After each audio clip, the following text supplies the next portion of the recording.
वैसे इतनी को बहुत ज़्यादा सुकून भी नहीं है, ऊपर भी इतना भी बुरे हालात नहीं है इसमें। असल में वो वही बात है ना, और ऑडिट वाले तो ज़रा फैल ज़रा ज़्यादा गए होते हैं। अदरवाइज़ ये है कि वो इतने भी बुरे हालात नहीं है। आप लोगों ने जो है ना आदतें ख़राब हो गई हैं आपकी जी। ऑडिट की नहीं वैसे तो उसमें अगर पेस्ट कर दें तो हर्ष तो कोई नहीं।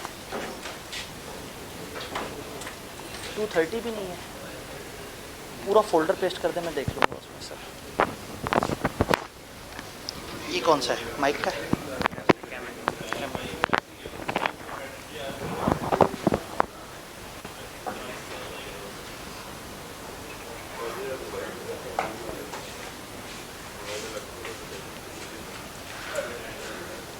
जनाब तैयार?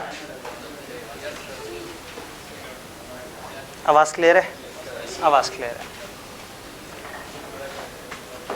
ठीक है। आप बाकी सारी चीज़ें पेस्ट कर दें, वो फिर मैं ज़रूरत पड़ने पे उसको यूज़ कर लूँगा।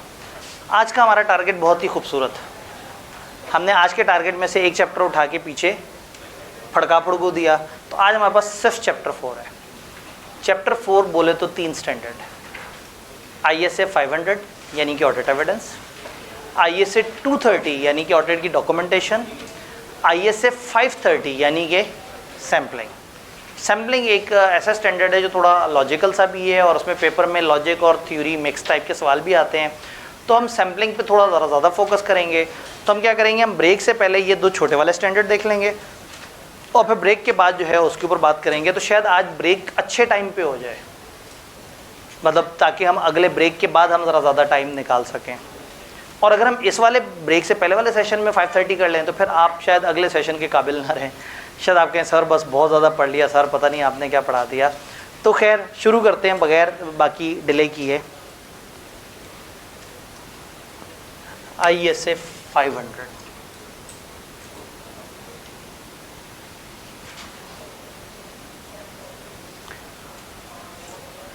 Audit evidence.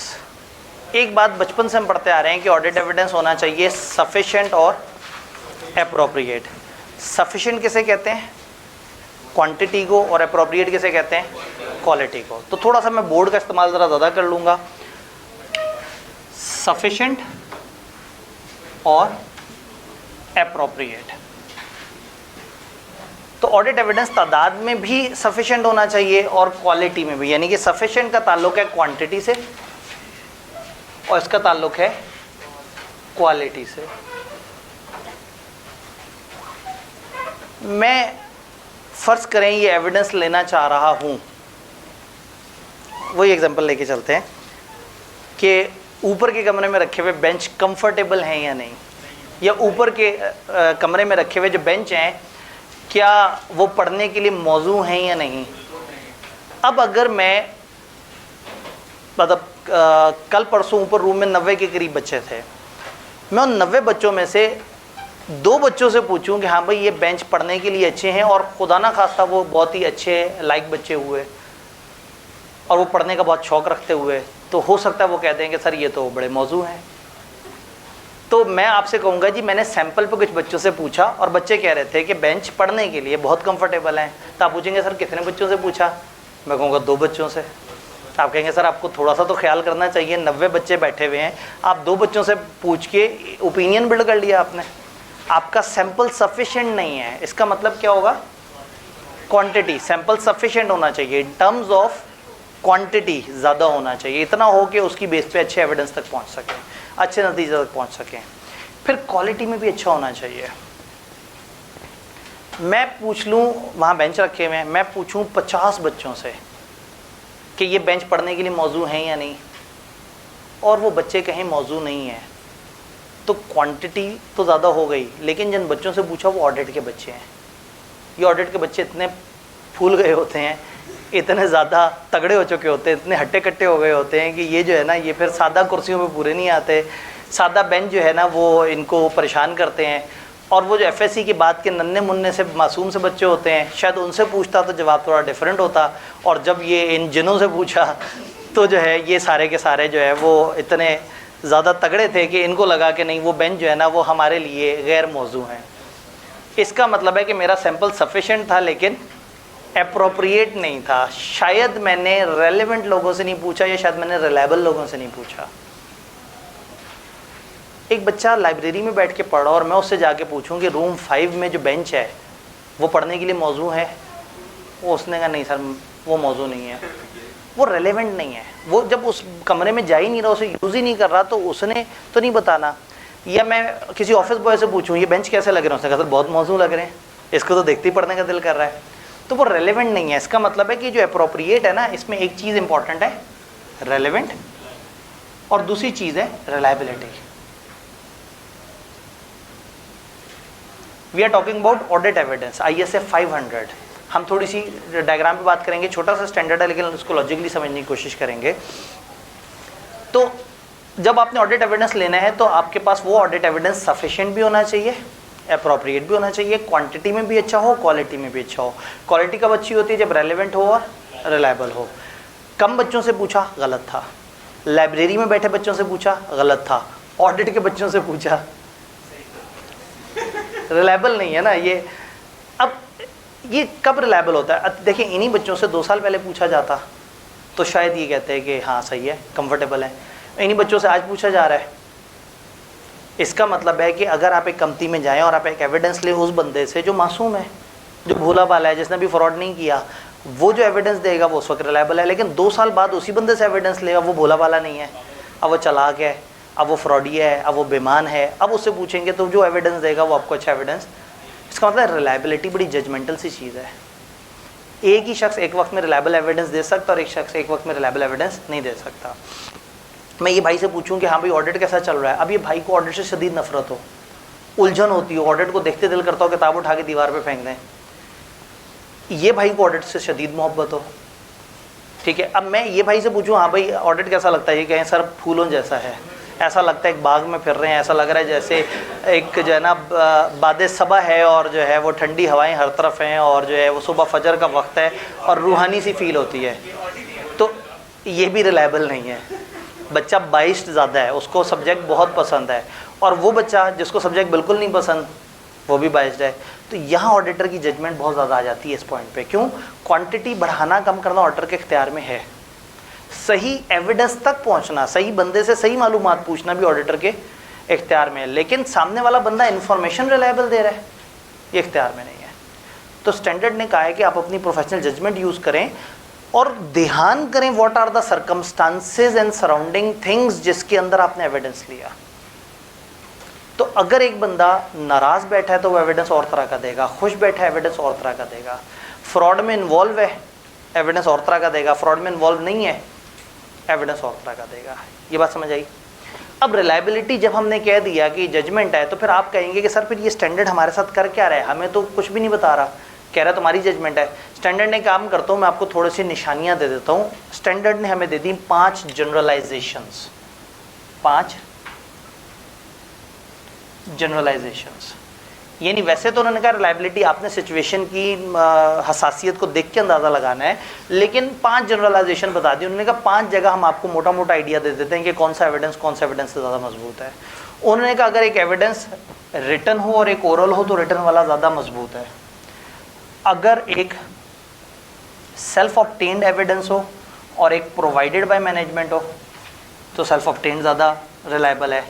अगर एक ओरिजिनल है और एक फ़ोटोकॉपी है या फैक्स है या ईमेल वगैरह है तो ओरिजिनल वाला ज़्यादा रिलायबल है।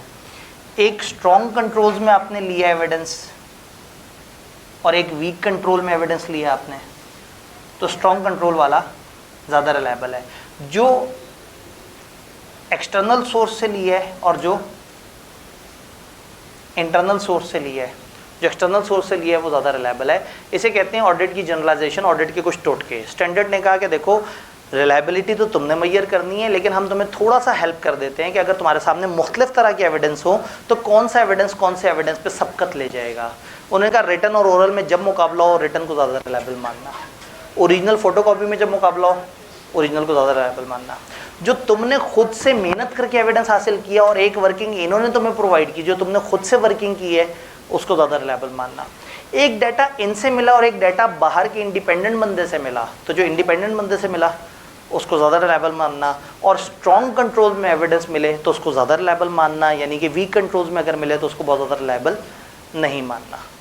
तो ये 5 जनरलाइजेशन है। तो ये टॉपिक सबसे पहले सफिशिएंट एप्रोप्रिएट ऑडिट एविडेंस वाला यहाँ पे कवर होता है, जिसमें हम ये सारी बात करते हैं। यहाँ अचानक से किताब को याद आता है कि वो कहते हैं सम टाइम आपको डाटा मिलेगा एक्सपर्ट की तरफ से, डाटा बाय मैनेजमेंट एक्सपर्ट। एक ऑडिटर एक्सपर्ट था, मैं गया, मुझे अकाउंटिंग ऑडिट से हटके कुछ नजर आया, मैं अपना एक बंदा बाहर से लेके आया, इंडिपेंडेंट था, उसने हेल्प की, उसने मुझे काम करके दिया और मैंने उसकी बेस पे एक ऑडिट ओपिनियन बनाया।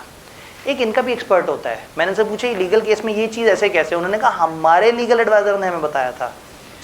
मैंने पूछा ये इस बिल्डिंग की वैल्यूएशन क्या है, उन्होंने कहा हमारे वैल्यूअर ने हमें ऐसे कहा। तो इस शख्स को कहेंगे मैनेजमेंट एक्सपर्ट। जो मैनेजमेंट को अकाउंट्स बनाने में जो शख्स हेल्प कर रहा है वो मैनेजमेंट एक्सपर्ट है, ऑडिटर को ऑडिट करने में जो हेल्प कर रहा है वो ऑडिट एक्सपर्ट है। लेकिन लकीली क्या है, प्रोसीजर्स मिलते जुलते हैं कि अगर कोई डाटा आपको इनके बजाय इनके मैनेजमेंट एक्सपर्ट से मिले तो आपने वही वाले स्टेप्स करने हैं, उसकी कंपेटेंस वगैरह देख लेनी है, उसके काम को मोटा मोटा सा अंदाज़ा लगा लेना है और एक रीज़नेबल सी अंडरस्टैंडिंग ले लेनी है उस काम के ऊपर। अगर मैनेजमेंट एक्सपर्ट ने झूठ बोला होगा तो अकाउंट्स में गड़बड़ होने के चांसेस होंगे। पता नहीं उसने झूठ बोला ही नहीं बोला, पता नहीं अकाउंट्स में कितनी गड़बड़ है। लेकिन अगर ऑडिटर एक्सपर्ट झूठ बोलेगा तो मेरी ओपिनियन ख़राब हो जाएगी। तो मैं ज़्यादा सेंसिटिव कौन से एक्सपर्ट को चेक करने में हूँ, ऑडिटर एक्सपर्ट, क्योंकि वो मेरी जगह है, मेरी ज़ात को रिप्रेजेंट कर रहा है। वो गड़बड़ कर गया तो फिर टोटल नुकसान हो जाएगा। क्लियर? तो हम इसलिए मैनेजमेंट एक्सपर्ट पे आप किताब में पढ़ेंगे तो हल्की सी चीज़ें दी हुई हैं। फिर लास्ट इसमें इन्होंने गाइडेंस दी है कि जब भी आपको डाटा मैनेजमेंट देगी तो आपने उस डाटा, जब आपको डाटा मैनेजमेंट देगी तो आपने उस डाटा की एक्यूरेसी और उसके रिलायबिलिटी को देख लेना है। भाई मैंने मैनेजमेंट से कहा मुझे लिस्ट दो अपने डेटर्स की, मैं उनको ख़त भेजूंगा, उन्होंने लिस्ट दे दी। अब मैं ख़त भेजूंगा तो एक अलग प्रोसेस है, जो लिस्ट भेजी है पहले उसकी एक्यूरेसी देख लूँ, जो लिस्ट है उसकी कंप्लीटनेस देख लूँ, जो लिस्ट है उसकी रिलायबिलिटी देख लूँ। तो अगर आपको कोई डाटा मिलेगा क्लाइंट से और उस पर आपने कोई ऑडिट प्रोसीजर लगाने होंगे तो ऑडिट प्रोसीजर बाद में लगाएंगे, पहले उस लिस्ट की, उस डाटा की एक्यूरेसी, रिलायबिलिटी और इन सारी चीज़ों को कन्फर्म कर लेंगे। तो ये पहले चैप्टर ने डिस्कशन की हमारी सफिशिएंट एप्रोप्रिएट ऑडिट एविडेंस पे। यहाँ तक कोई कन्फ्यूजन है तो बताएं, नहीं तो फिर थोड़ा सा आगे चलते हैं। सब क्लियर है? आगे चलते हैं जी। एक्यूरेसी और रिलायबिलिटी चेक करना ऑडिट प्रोसीजर का पार्ट है। उस प्रोसीजर के अंदर इस वक्त हम बात कर रहे हैं कि जो डाटा दिया जा रहा है आपने उस डाटा की एक्यूरेसी और रिलायबिलिटी चेक करनी है। यानी कि जब मैं काम कर रहा हूँ तो काम में तो एक्यूरेसी होनी चाहिए, लेकिन मैं काम जिस ऑब्जेक्ट पे कर रहा हूँ, जो मेरे हाथ में फाइल्स आई हैं, वो फाइल भी एक्यूरेट है या नहीं है, वो फाइल भी ठीक है यानी इसको देखना भी मेरी जिम्मेदारी है। डन। सेकेंड स्टेप की तरफ चलते हैं। इसमें इन्होंने कहा है कि आपने मुख्तलिफ तरह के काम करने हैं, मुख्तलिफ चीज़ें करनी है। याद है nature, timing and extent of audit procedure. Nature, timing and extent of audit procedure. जगह जगह लिखा आता है nature, timing and extent of audit procedure change कर दें। आज जरा देख ही लेते हैं कि नेचर, टाइमिंग और एक्सटेंट है क्या। नेचर है कौन सा प्रोसीजर लगाना है, टाइमिंग है किस वक्त लगाना है, एक्सटेंट है कितनी गहराई में लगाना है। यानी एक्सटेंट कैन बी कि आप 100% पॉपुलेशन की तरफ चले जाएं या आप सैम्पलिंग की तरफ चले जाएं। एक तीसरा ऑप्शन भी है कि आप एक सिलेक्टेड किस्म के आइटम्स को अपनी पसंद से चूज कर लें एक ख़ास क्राइटेरिया के मुताबिक।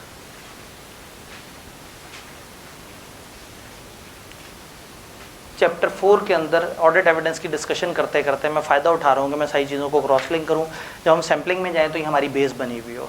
तो at this time of lecture हम जान रहे हैं कि what is nature, timing and extent of audit procedure.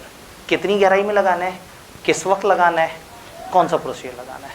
तो अगर वो आपसे कोई टाइप ऑफ ऑडिट प्रोसीजर पूछे तो सवाल में देखना ज़रूरी है कि वो नेचर के हिसाब से पूछ रहे हैं या टाइमिंग के हिसाब से पूछ रहे हैं।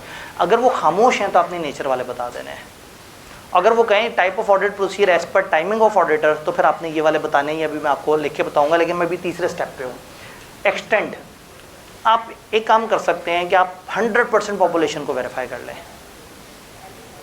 तो ये तो फिर पागल ऑडिटर होगा, क्यों करेगा 100% को वेरीफाई? टाइम है उसके पास, इतना रिसोर्सेज हैं, लेकिन फिर भी आप एक कंपनी में गए और उस कंपनी में आपको पता लगा कि यहाँ इनके पास 3 गाड़ियाँ हैं, गाड़ियों के एरिया में टोटल 3 गाड़ियाँ थी। आपने हमेशा से सुना हुआ था ऑर्डर सैंपल पे काम करता है, आपने उनमें से एक गाड़ी का सैंपल उठाया, आपने कहा ये गाड़ी मुझे फिजिकली दिखाओ कहाँ पड़ी हुई है। उन्होंने कहा नीचे गैराज में 3 गाड़ियाँ खड़ी हैं। आपने कहा नहीं मुझे ये वाली गाड़ी बताओ, बाकी 2 पे कपड़ा डाल देना, मैं जाऊँगा, मैं सिर्फ इस गाड़ी को देखूँगा और वेरीफाई करके वापस आ जाऊँगा। जब आपने गैराज तक जाना ही है, जब आपके पास डॉक्यूमेंट होने ही है, जब गाड़ियाँ तीनों उसी गैराज में खड़ी हैं, तो शायद 5 इजाफी मिनट लगेंगे और आपकी 100% वेरिफिकेशन हो जाएगी। तो स्टैंडर्ड ने कहा है कि अगर नंबर ऑफ आइटम्स कम हो, वैल्यू पर आइटम ज़्यादा हो, रिस्क ज़्यादा हो, या उसको काउंट करना, कैलकुलेट करना, मैयर करना या ऑडिट एविडेंस हासिल करना टाइम एफिशिएंट हो, रिपीटेटिव नेचर की कैलकुलेशन हो, कुछ इस तरह आपने 1 महीने का इंटरेस्ट कैलकुलेट किया तो 12 से मल्टीप्लाई करने में कितना टाइम लगेगा। तो अगर 100% पॉपुलेशन की तरफ जाना आसान हो तो मना नहीं किया उन्होंने 100% की तरफ जाना, मगर आप जा सकते हैं, 100% जा सकते हैं। तो जहाँ पे ज़रूरी एरिया हो, कम आइटम हो, ज़्यादा वर्थ के आइटम हो, ज़्यादा रिस्क हो और आप मानते हो कि यहाँ मुझे ज़्यादा एश्योरेंस चाहिए और कम टाइम भी लग रहा हो उसमें, तो गो फॉर 100%। ये तो सबसे प्यारी बात हो जाएगी। तो स्टैंडर्ड ने कहा था कि आप सैम्पलिंग पे काम करो, लेकिन पक्का बाउंड नहीं किया था। कुछ निशानियाँ अभी स्टैंडर्ड नहीं तो बताई हैं, तो अगर इनमें से कुछ निशानियाँ पूरी होती लग रही हो तो फिर आप 100% पॉपुलेशन की तरफ जा सकते हैं। ऑप्शन 2, सैम्पलिंग की तरफ आप 100% पे मत जाएं, आप किस पे करें, सैंपल। आप एक छोटा सा सैंपल उठाएं और उस सैंपल की बेस पे पॉपुलेशन तक पहुंचने की कोशिश करें।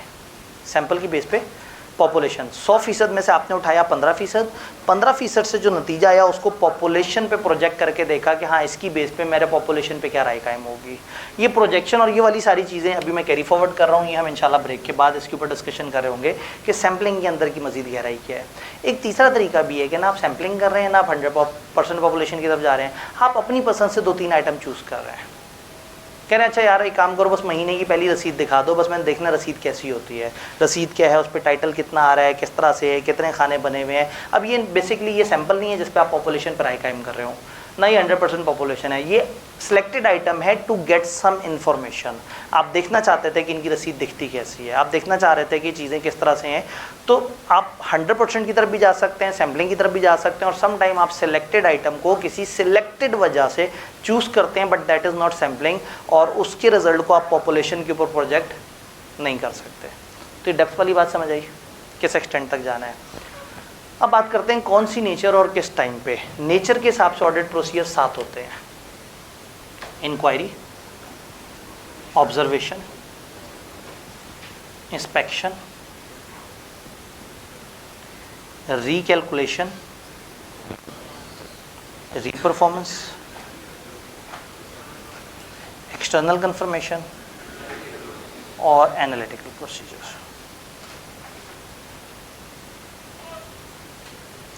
इन 2 पे तो अलग से स्टैंडर्ड्स मौजूद हैं जो इंशाल्लाह ताला मोस्ट प्रॉब्ली हमारी कल की क्लास का हिस्सा बन रहे होंगे, एक्सटर्नल कंफर्मेशन और ये, यानी कि इस पे ISA 505 और ISA 520, ये 2 स्टैंडर्ड हैं।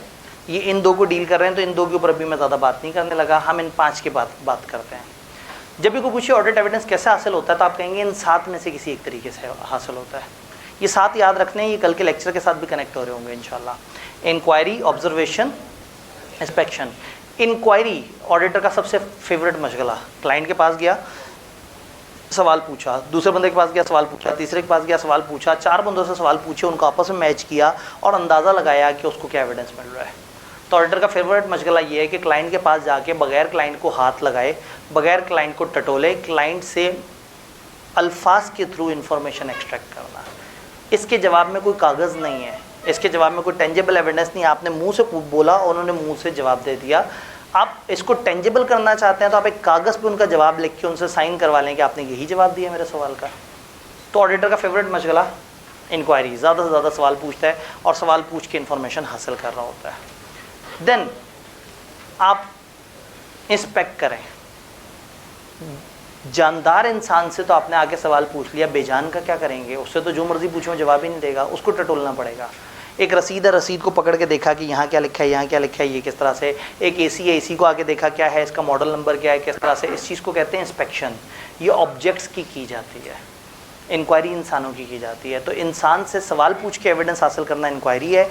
ऑब्जेक्ट्स की जांच पड़ताल करके, एसेट्स की फिजिकल इंस्पेक्शन करके, डॉक्यूमेंट्स को देख के, कागज़ों को देख के जो जांच पड़ताल है, आप एक कागज़ से पूछेंगे नहीं कि बताओ तुम किस दिन क्रिएट हुए थे, उस कागज़ को इंस्पेक्ट करेंगे कि उसमें क्या तारीख लिखी हुई और क्या टाइम आ रहा है। तो ये इंस्पेक्शन है और वो इंक्वायरी। तो इंसान से इंक्वायरी करें और ऑब्जेक्ट्स की इंस्पेक्शन करें। तीसरे में ना आप किसी से पूछ रहे हैं, ना किसी को टटोल रहे हैं, खामोशी से देख रहे हैं हो क्या रहा है।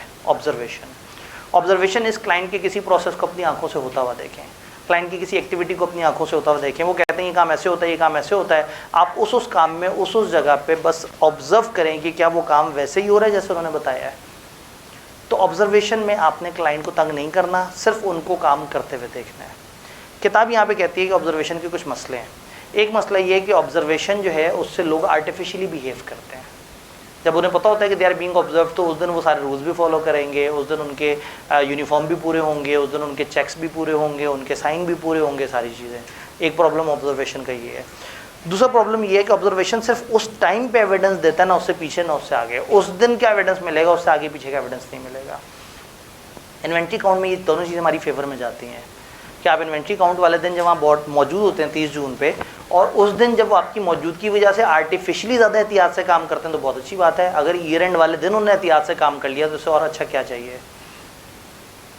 और दूसरा, आपको उस दिन का एविडेंस मिलता है, किसी और दिन का नहीं मिलता, तो आपको तो चाहिए ही 30 जून का एविडेंस। तो इन्वेंट्री काउंटिंग में ऑब्जर्वेशन हमारा एक बड़ा पसंदीदा काम होता है, जिसकी वजह से क्लाइंट के लोग अच्छे तरीके से काम करते हैं। तो ये 3 का सेट है, या पूछ लें, या देख लें, या जायज़ा ले लें, उसको टटोल के उसको इंस्पेक्ट कर लें। फिर ये 2 ऐसे प्रोसीजर हैं जिसमें क्लाइंट की किसी एक्टिविटी को हम दोबारा कर रहे होते हैं। क्लाइंट ने हमें एक शीट दी, उसने कहा ये डेटर की प्रोविजनिंग वगैरह है, एक एजिंग एनालिसिस था जिसमें कोई 25 तरह के डेटर्स थे और आगे कुछ कैलकुलेशंस थी। उनका वो कागज़ पकड़ के मैंने उस कागज़ की कैलकुलेशन को रिकैलकुलेट कर लिया। दैट इज़ रिकैलकुलेशन क्लाइंट की किसी भी इंफॉर्मेशन, किसी भी डाटा, किसी भी चीज़ को खुद से दोबारा से कैलकुलेट करके देखें कि वही रिजल्ट निकल रहा है या नहीं जो आपका उनका आया था। रीपरफॉर्मेंसेस क्लाइंट के किसी काम को दोबारा से करके देख लें, सिर्फ कैलकुलेशन नहीं।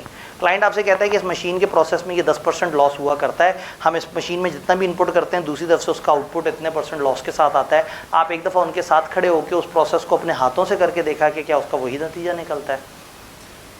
क्लाइंट ने आपको कहा कि जी यहाँ पे हमने कुछ सामान रखा हुआ है, वो सामान हमने गिना हुआ है, आपने कहा अच्छा मैं भी गिन लूँ। अब मैं भी गिन लूँ तो रिकैलकुलेशन नहीं हो जाएगी? नहीं, गिनना उनका एक अमल था और मैं उस अमल को दोहरा रहा हूँ, तो री परफॉर्मेंस है। रिकैलकुलेशन इज उनका एक कागज़ पे कैलकुलेशन हुई हुई हो और मैं उस कैलकुलेशन को दोबारा से मैथमेटिकली देख रहा हूँ। तो री परफॉर्मेंस इज उनके किए हुए किसी काम को, चाहे वो काउंटिंग ही क्यों ना हो, दोबारा से किया जाए तो वो बन जाएगी री परफॉर्मेंस। तो सम टाइम आपको क्लाइंट की कुछ चीज़ें, कुछ अजर्शंस, कुछ बातों को वेरीफाई करना होता है री परफॉर्म करके, वो काम को खुद करके। कि मैं इसमें एक एग्जांपल देता हूँ कि जिस वक्त होंडा की एक ख़ास गाड़ी आई, उसकी रफ्तार जो है वो क्लेम करते थे कि जी इसका इंजन बड़ा सुपीरियर है क्योंकि ये 220 की रफ्तार पे दौड़ सकता है। तो ऑडिटर्स ने उनसे पूछा कि क्या आपने इसको कभी 220 पे चला के देखा है? उन्होंने कहा जी फैक्ट्री की ट्रायल में और 2-3 और टाइम पे हमने इसे चला के देखा और ये 220 तक जाती है। तो हमारे एक सीनियर भाई मचल गए, उन्होंने कहा जी मैं इसको री परफॉर्म करके देखना चाहता हूँ कि क्या ये वाकई 220 तक जाती है या नहीं जाती। तो कहने का मतलब है कि अगर ऑडिटर इस तरह की काम के बारे में सोच रहा है कि वो क्लाइंट की किसी स्टेप को री परफॉर्म करके देखे कि क्या उस स्टेप का वही रिजल्ट निकलता है या नहीं निकलता। रेगुलर क्लास होती तो उससे कनेक्टेड 2-3 और किस्से भी थे, लेकिन दामन वक्त में उतनी गुंजाइश नहीं है, नहीं तो मैं अपनी भी कुछ री परफॉर्मेंस के कुछ दर्दनाक वाक़यात आपको बताता। नहीं वक्त ना कुछ चक्कर नहीं। इस वक्त जो है ना हमारे लिए बड़ा ऑब्जेक्टिव जो है ना, और बच्चों ने पहले ही सुना हुआ है, चलें जिन्होंने सुना हुआ है वो, जिन्होंने नहीं सुना हुआ उनको सुना दें बाद में, बेहतरीन मसला हल हो गया। हमने आप लोगों को आपस में ही रिकनसाइल कर दिया, इतनी देर में सुना दिया होता। तो वो इन्वेंट्री काउंटिंग पे जो है ख़ास तौर पे जब ईयर एंड पे ना नए गए, मई 31 को फर्म ज्वाइन की और जून 30 पे स्टॉक काउंट होते हैं। अब नज़र आ रहा है कि सारे के सारे लोग जा रहे हैं, सब के सब जो है उनको काम मिल रहा है। और उन दिनों ये खबर भी बहुत ज़्यादा चल रही थी कि जी एक सीनियर ने जो है ना वो होंडा की गाड़ी को मोटरवे पे रात 3 बजे के बाद अथॉरिटी से परमिशन लेके कंपनी की मौजूदगी में 220 पे चला के भी देखा है।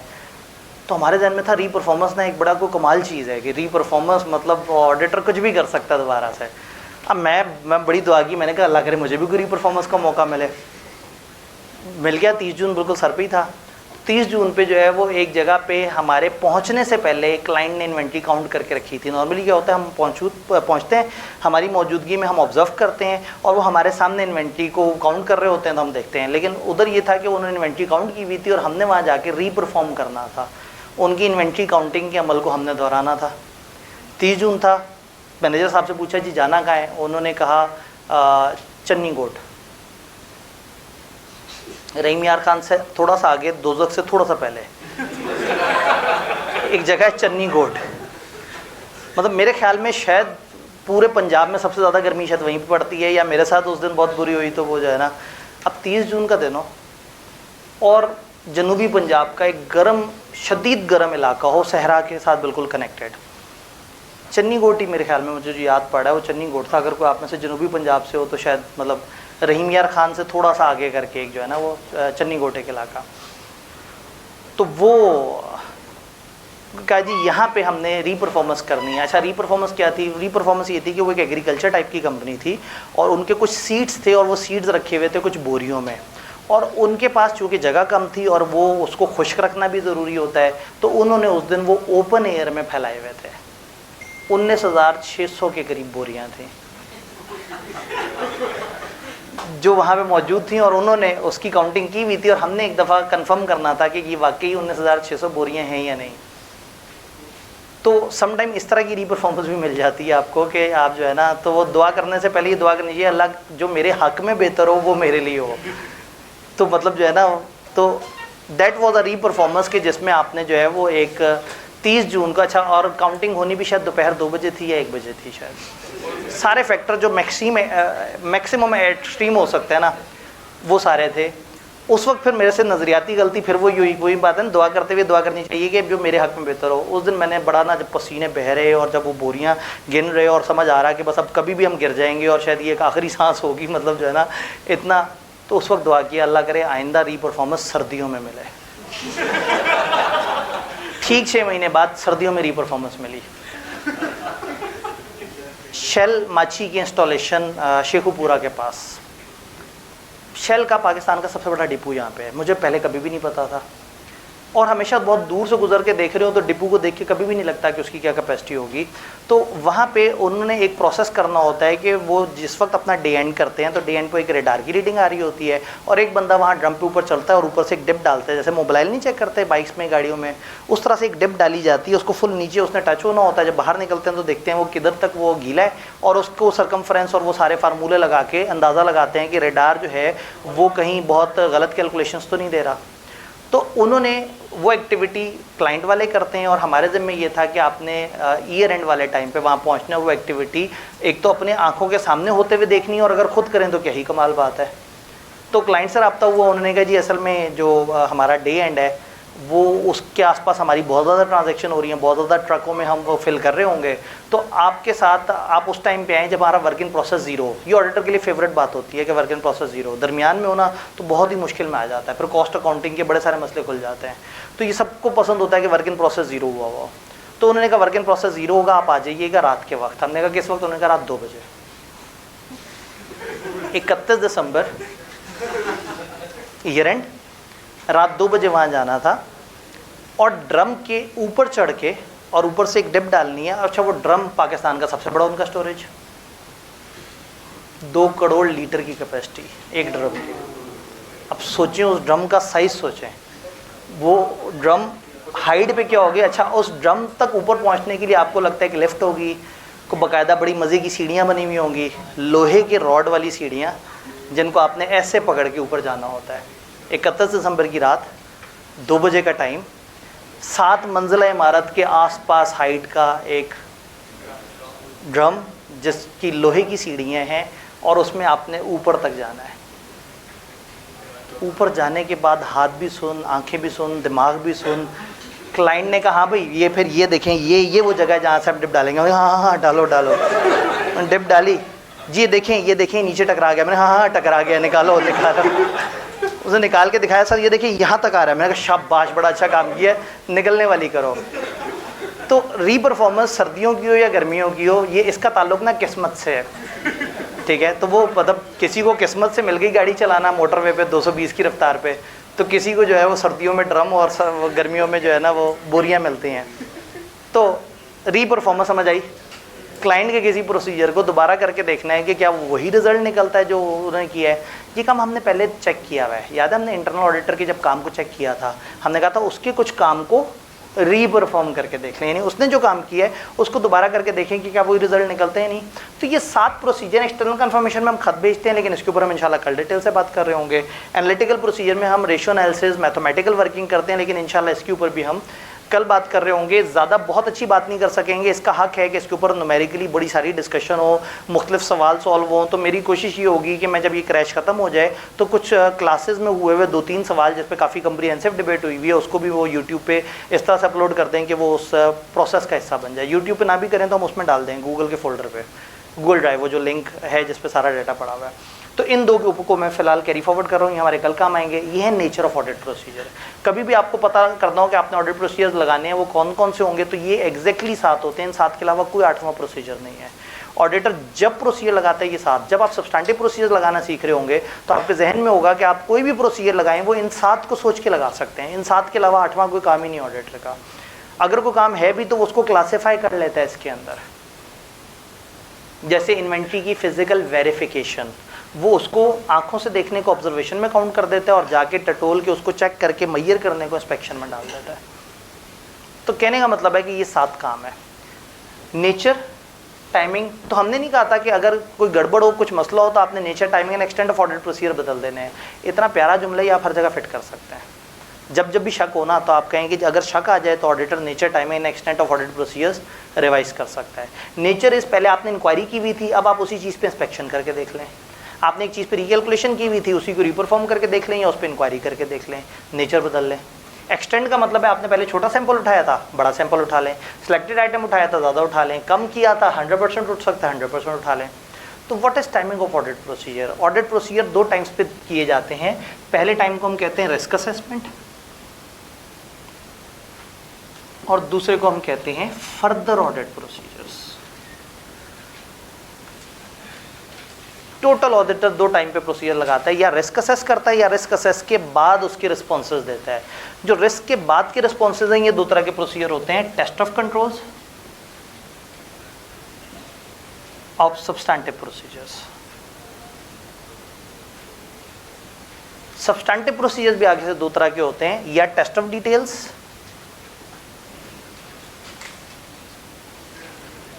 या सब्सटैंटिव एनालिटिकल प्रोसीजर। तो ये basically timing of audit procedure होता है। हमने 3 फेजेस पढ़े होते हैं ऑडिट के, risk assessment, test of control और सब्सटैंटिव। ओरिजिनल स्टैंडर्ड जो 500 है इसको ये 2 हिस्सों में तोड़ता है। वो कहता है कि आप या रिस्क असेसमेंट प्रोसीजर लगाते हैं या फर्दर ऑडिट प्रोसीजर लगाते हैं। फर्दर ऑडिट प्रोसीजर को हम कहते हैं responses of the risk. Risk मिल गया, अब आपका रिस्पॉन्स क्या होगा? रिस्पॉन्स ये होगा कि आप कंट्रोल्स को चेक करेंगे। फिर क्या होगा? सब्सटैंटिव प्रोसीजर लगाएंगे। सब्सटैंटिव प्रोसीजर इन 6 में से कोई लगाएंगे, ऊपर वाले 6 में से, तो वो कहलाएगा टेस्ट ऑफ डिटेल्स। क्योंकि आप उसमें गहराई में जा रहे होते हैं, आप 100 आइटम उठा रहे होते हैं, आप 25 लोगों से पूछ रहे होते हैं, आप गहराई में जाके काम कर रहे होते हैं। लेकिन एक शॉर्टकट प्रोसीजर होते हैं जिसमें आप मोटी मोटी कैलकुलेशन कर लेते हैं, कैलकुलेटर से, अंदाजे से, मुख्तलिफ रेशोज से कुछ ना कुछ इमेज बनाने की कोशिश करते हैं, वो कहलाते हैं analytical procedure. Substantive analytical procedure का मतलब है आप एनालिटिकल प्रोसीजर को यहाँ इस्तेमाल कर रहे हैं। एनालिटिकल प्रोसीजर रिस्क असेसमेंट में भी इस्तेमाल हो सकते हैं। तो एनालिटिकल प्रोसीजर के ऊपर हमारी कल ज़रा गुफ्तगू होगी, तो इसलिए मैं इस पर ज़्यादा बात नहीं कर रहा। But risk assessment and further audit procedure, further audit procedure 2 तरह के, टेस्ट ऑफ कंट्रोल और सब्सटैंटिव प्रोसीजर। और सब्सटैंटिव प्रोसीजर 2 तरह के, टेस्ट ऑफ डिटेल यानी कि इन 6 में से कोई जिसमें गहराई में जाते हैं, और एनालिटिकल प्रोसीजर जिसमें ऊपर ऊपर से सिर्फ रेशियो, सिर्फ मैथ्स की बेस पे कर रहे होते हैं। तो ये है टाइमिंग ऑफ ऑडिट प्रोसीजर। तो जब हम कहते हैं ना कि इसकी nature, timing and extent change कर दें, तो आपने एक प्रोसीजर सोचा था कि मैं उस पर सिर्फ कंट्रोल्स पे काम करूंगा, बट अब आपको रिस्क ज़्यादा लग रहा है, आप उस पर रिस्क असेसमेंट पे काम करेंगे, फिर उसकी बेस पे दोबारा उसके कंट्रोल्स की बात करेंगे। तो 500 ने basically nature, timing and extent का ये इस तरह से मैप देने की कोशिश की है।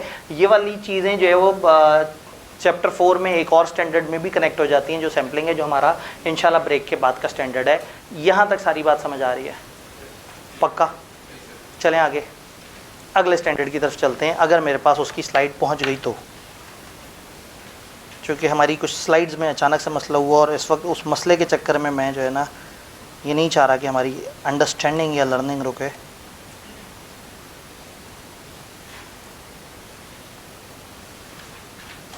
नहीं जी, ये जो CAF@SBI है इसमें एक ऑडिट होगा, इसमें लेक्चर स्लाइड्स होंगी, इसमें चैप्टर 4 होगा। उफ, स्क्रीन पे कभी कभी मेरी राइटिंग कितनी प्यारी हो जाती है। इससे पहले कि आप मेरे इस जुमले पे एतराज़ात, जो स्लाइड मुझे चाहिए बस मैं वो ओपन कर लेता हूँ, आगे सैम्पलिंग पे तो हम बात करेंगे।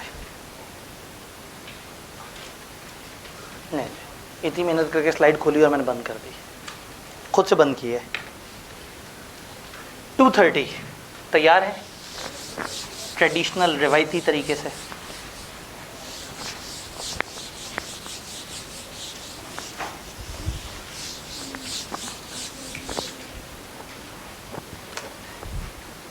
ISA 230 डॉक्यूमेंटेशन को डील करता है।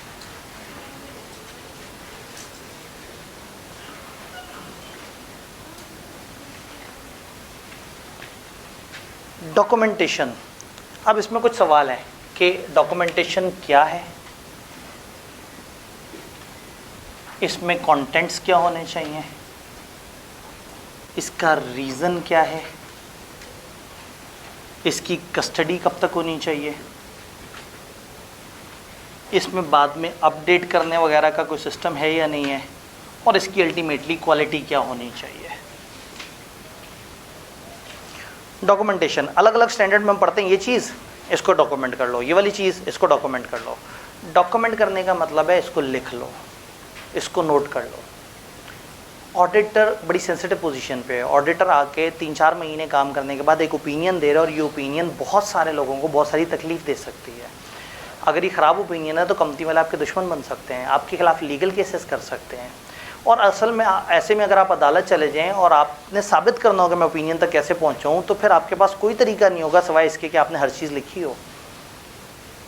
तो ऑडिट का जितना भी प्रोसेस है वो हवा में हो रहा है। ऑडिटर सवाल पूछ रहा है, आंखों से जाके इसको देख रहा है, इसी को देख रहा है, किसी रसीद को देखा उस पर टिक लगा हुआ था उसको साइड पे रख दिया। ये सारी चीज़ें पर्सनल एक्सपीरियंस है।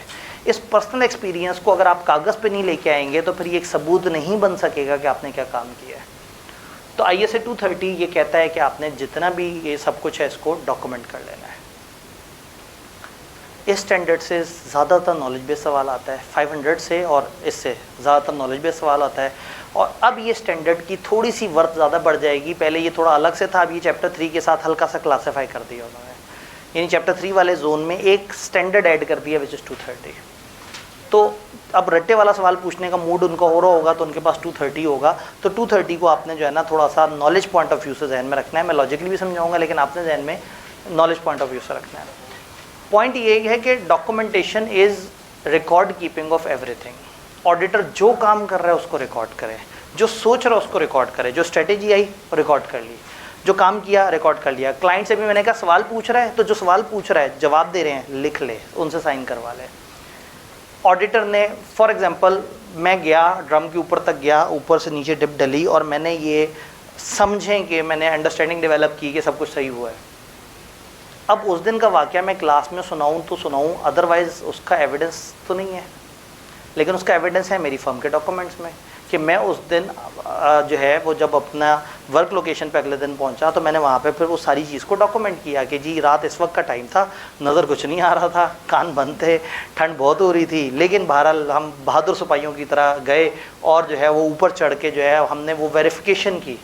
अब उस टाइम पे तो किसी को नहीं पता कि क्या वेरिफिकेशन हुई, तो बाद में मैंने आपको बता दिया कि मुझे समझ कुछ नहीं आ रहा था उस वक्त, ठीक है। तो वो उस टाइम पे मैं बड़ा पक्को के कहा था हाँ हाँ वो बिल्कुल सब सही है। तो देखें ना, हर इंसान के अंदर एक बेईमान इंसान छुपा हुआ है। तो इंसान पे जब अंदर के इंसान पे बात आती है ना, जब जान पे बात आती है तो सबसे पहले तो पाकिस्तान होता है, तो सबसे पहले तो हम हैं। तो सबसे पहले जो है वो हम कहते हैं जी हम सबसे पहले हैं, तो ज़िंदा रहेंगे तो फिर हम फर्म में जाके डॉक्यूमेंट करेंगे ना।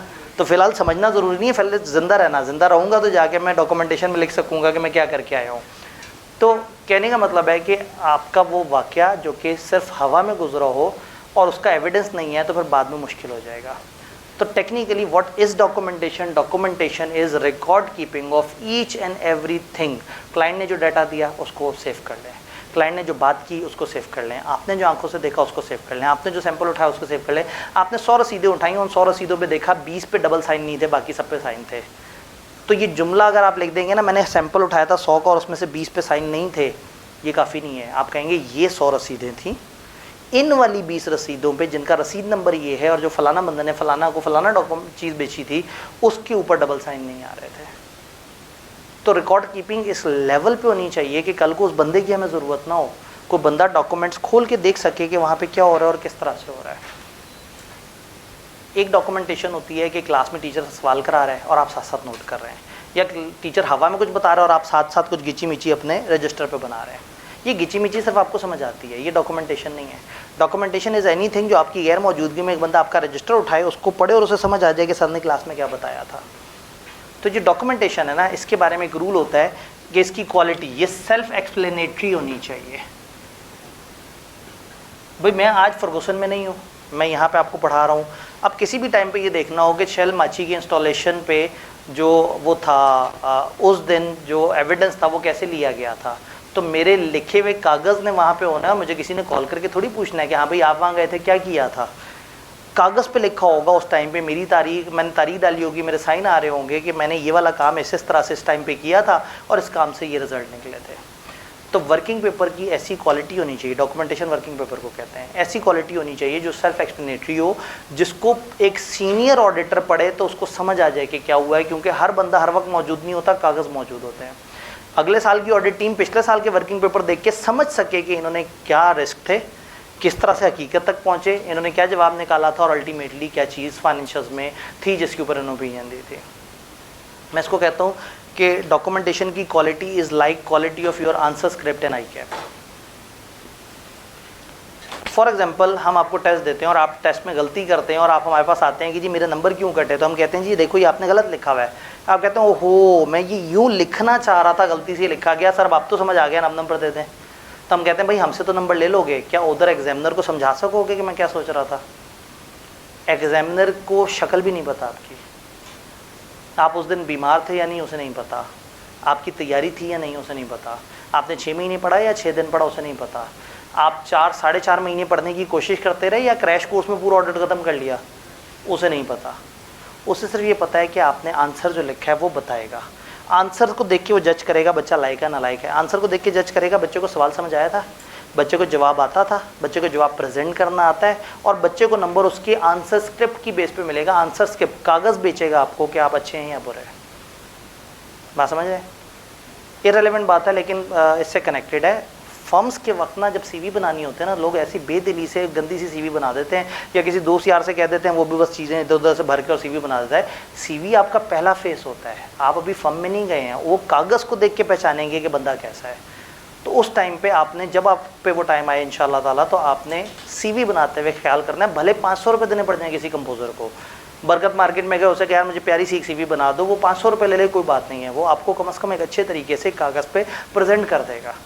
क्योंकि कागज़ बिकेगा, पहले कागज़ अंदर जाएगा, फिर आप बाद में जाएंगे। कागज़ अच्छा नहीं लगा तो आप अंदर जाएंगे ही नहीं, कि आप अंदर जाके बताएंगे कागज़ पे आपने क्या और क्यों कैसे लिखा है। तो आपकी आंसर स्क्रिप्ट भी ऐसी होनी चाहिए और ऑडिटर की डॉक्यूमेंटेशन की क्वालिटी भी ऐसी होनी चाहिए, सेल्फ एक्सप्लेनेटरी। ये बात समझ आई कि देख के समझ आ जाए कि क्या है, कैसे है, किस तरह से। इसको शेयर करने के लिए ICAP ने एक मज़े का फॉर्मेट दिया है, मुझे बड़ा अच्छा लगता है। उन्होंने एक डायग्राम सी दी है, एक वर्किंग पेपर की एक तस्वीर सी दे दी है अपनी किताब में, वहाँ से मैंने उठा के कट करके, बड़ा कम ऐसा होता है कि ICAP की किताब से कोई तस्वीर इतनी अच्छी लगे कि वहाँ से कट होकर इस्तेमाल हो जाए। तो ये कट होके यहाँ पे आया हुआ है, ये एक बंदे का वर्किंग पेपर है। और मैंने क्लास में एक प्रैक्टिस की कि मैं 5 मिनट तक साइड पे हो गया और मैंने बच्चों से कहा आप पढ़ें। बच्चों ने खुद इस सफ़े को पढ़ा और बग़ैर मेरे बताए उन्हें पता था कि ये सफ़ा क्या कह रहा है। उन्हें ये पता था कि ये कौन सा क्लाइंट है, ये इसका क्या सब्जेक्ट है, ये कौन सा टाइम पीरियड है, ये किस बंदे ने बनाया, उसके इनिशियल डीजी थे, किसने रिव्यू की, उसके इनिशियल टीआर थे, इसका एक रेफरेंस है, इसका कोई पेज नंबर वगैरह है, इसमें डेट आ रही है कि किस दिन बने, किस दिन कंप्लीट हुए, इस कागज़ पे ऑब्जेक्टिव लिखा हुआ है कि ट्रेड पेबल फेयरली स्टेटेड है या नहीं, हम ये इंश्योर करना चाहते हैं। इस पे लिखा हुआ है कि इस बंदे ने 5 सैंपल उठाए 31 मार्च के और सप्लायर स्टेटमेंट के साथ रिकनसाइल किया, तो इसने उन 5 सैंपल के नाम लिखे हैं, पेबल लेजर में कितना बैलेंस आ रहा था, सप्लायर स्टेटमेंट में कितना आ रहा था, यहाँ टिक लगाए हैं कि मैंने इसको अपनी आंखों से देखा, यहाँ पे 2 जगह उसका डिफरेंस नज़र आया, एक जगह नोट 1 लिखा है, एक जगह नोट 2, नोट 1 में उसने कुछ एक्सप्लेन किया है, नोट 2 में कुछ एक्सप्लेन किया है, एक जगह उसने कहा टाइमिंग डिफरेंस था, एक जगह उसने कह दिया कि यहाँ एरर हुआ है, तो ये एंट्री उसने सजेस्ट कर दी, कुछ निशान लगाए और उन निशानों को एक्सप्लेन कर दिया कि इसका मतलब है मैंने एडिशन टोटल किया है, इस उल्टे टिक का मतलब है मैंने पेबल लेजर में देखा है, इस सीधे टिक का मतलब है कि एग्रीड है, और ये मेरा कंक्लूजन है, after making the adjustment trade payable is fairly stated. तो ये इतना खूबसूरत कागज़ है कि जिसमें समझ आ रहा है कि एक बंदे ने 5 का सैंपल उठाया है, उसने उन 5 के साथ क्या किया है, कौन कौन सी जगह से देखा है, क्या डिफरेंस निकला, उस डिफरेंस को किस तरह से देखा, उस पर क्या काम किया, और अल्टीमेटली अब फाइनली उसका ओपिनियन क्या है इस सफ़े पे जो इन्फॉर्मेशन है उसके बारे में। This is the quality. अब अगर पेपर में सवाल आ जाए बताओ एक आइडियल वर्किंग पेपर में क्या होता है, और आपके जहन में ये इमेज हो, तो आप 10-12 बातें तो यहीं से बता देंगे। क्लाइंट का नाम आना चाहिए, टाइम पीरियड आना चाहिए, सब्जेक्ट आना चाहिए, कौन सा एरिया है, किसने बनाया है, कौन रिव्यू कर रहा है, मकसद क्या था, जो सैंपल उठाया उसकी डिटेल आनी चाहिए, उसकी ऑब्जर्वेशन आनी चाहिए, उसके सॉल्यूशंस आने चाहिए, कंक्लूजन आने चाहिए, सिंबल्स आने चाहिए, कुछ भी आप चीज़ें ऐड कर सकते हैं। तो क्या सेल्फ एक्सप्लेनेटरी वाली बात समझ आई? अब अहम सवाल, क्यों क्यों क्यों करते हैं हम डॉक्यूमेंटेशन? क्या डॉक्यूमेंटेशन के फ़ायदे हैं? अगला बंदा मुकर ना जाए, एविडेंस होता है, लीगल प्रोसीडिंग्स में काम आ सकता है, नेक्स्ट टाइम हमारे ही फर्म के अगले ऑडिटर को काम आ सकता है, और इस टाइम अपने ही फर्म के पार्टनर को दिखाने के लिए मैं 2 महीने पहले एरिया ख़त्म कर लिया और मैं किसी और एरिया पे काम करूँ, पार्टनर को बताने मैंने क्या काम किया था, तो ज़बानी नहीं सुनेगा, कहेगा कागज़ से दिखाओ। रिव्यू करवाने के लिए, QCR के लिए, क्वालिटी कंट्रोल रिव्यूअर जो है उसको दिखाने के लिए, अपनी याददाश्त के लिए, ख़ुद को भी तो चीज़ें भूल जाती हैं ना, तो ख़ुद भी याद रहेगा, रेफ़र कर सकेंगे, फिर अगली दफ़ा भी हमारे लिए काम आ जाएगा, एविडेंस होगा, हम लीगली सिक्योर होंगे। तो बेतहाशा फ़ायदे हैं वर्किंग पेपर के। और सीधी सी बात है, जो लिख के करता है, जो डॉक्यूमेंट करके चलता है, वो ज़रा ज़्यादा ऑर्गेनाइज होकर चलता है। एक जो बिल्कुल ही हवा में चल रहा है वो और है, एक बच्चा है जो डेली बेसिस पे उसे पता होता है मैंने क्या लिखना है, मैंने क्या काम करना है, और एक बच्चा कभी किताब को कहीं से ओपन कर लेता है, कभी कहीं से ओपन कर लेता है, कभी लिखता है, कभी पढ़ता है, वो हर दिन ही किताब को अलग अलग जगह से ओपन करके सोच रहा होता है कि ऐत नहीं होना, ऑडिट तो सही लोग कहते हैं कि ये तो 2 अटेम्प्ट में पास होता है। एक पुराने ज़माने में ये मिथ होती थी कि 2 अटेम्प्ट में पास होता है, ठीक है, और अभी भी गलत फहमी जिन बच्चों के जहन में, वो समझते हैं कि 2 अटेम्प्ट में पास होता है।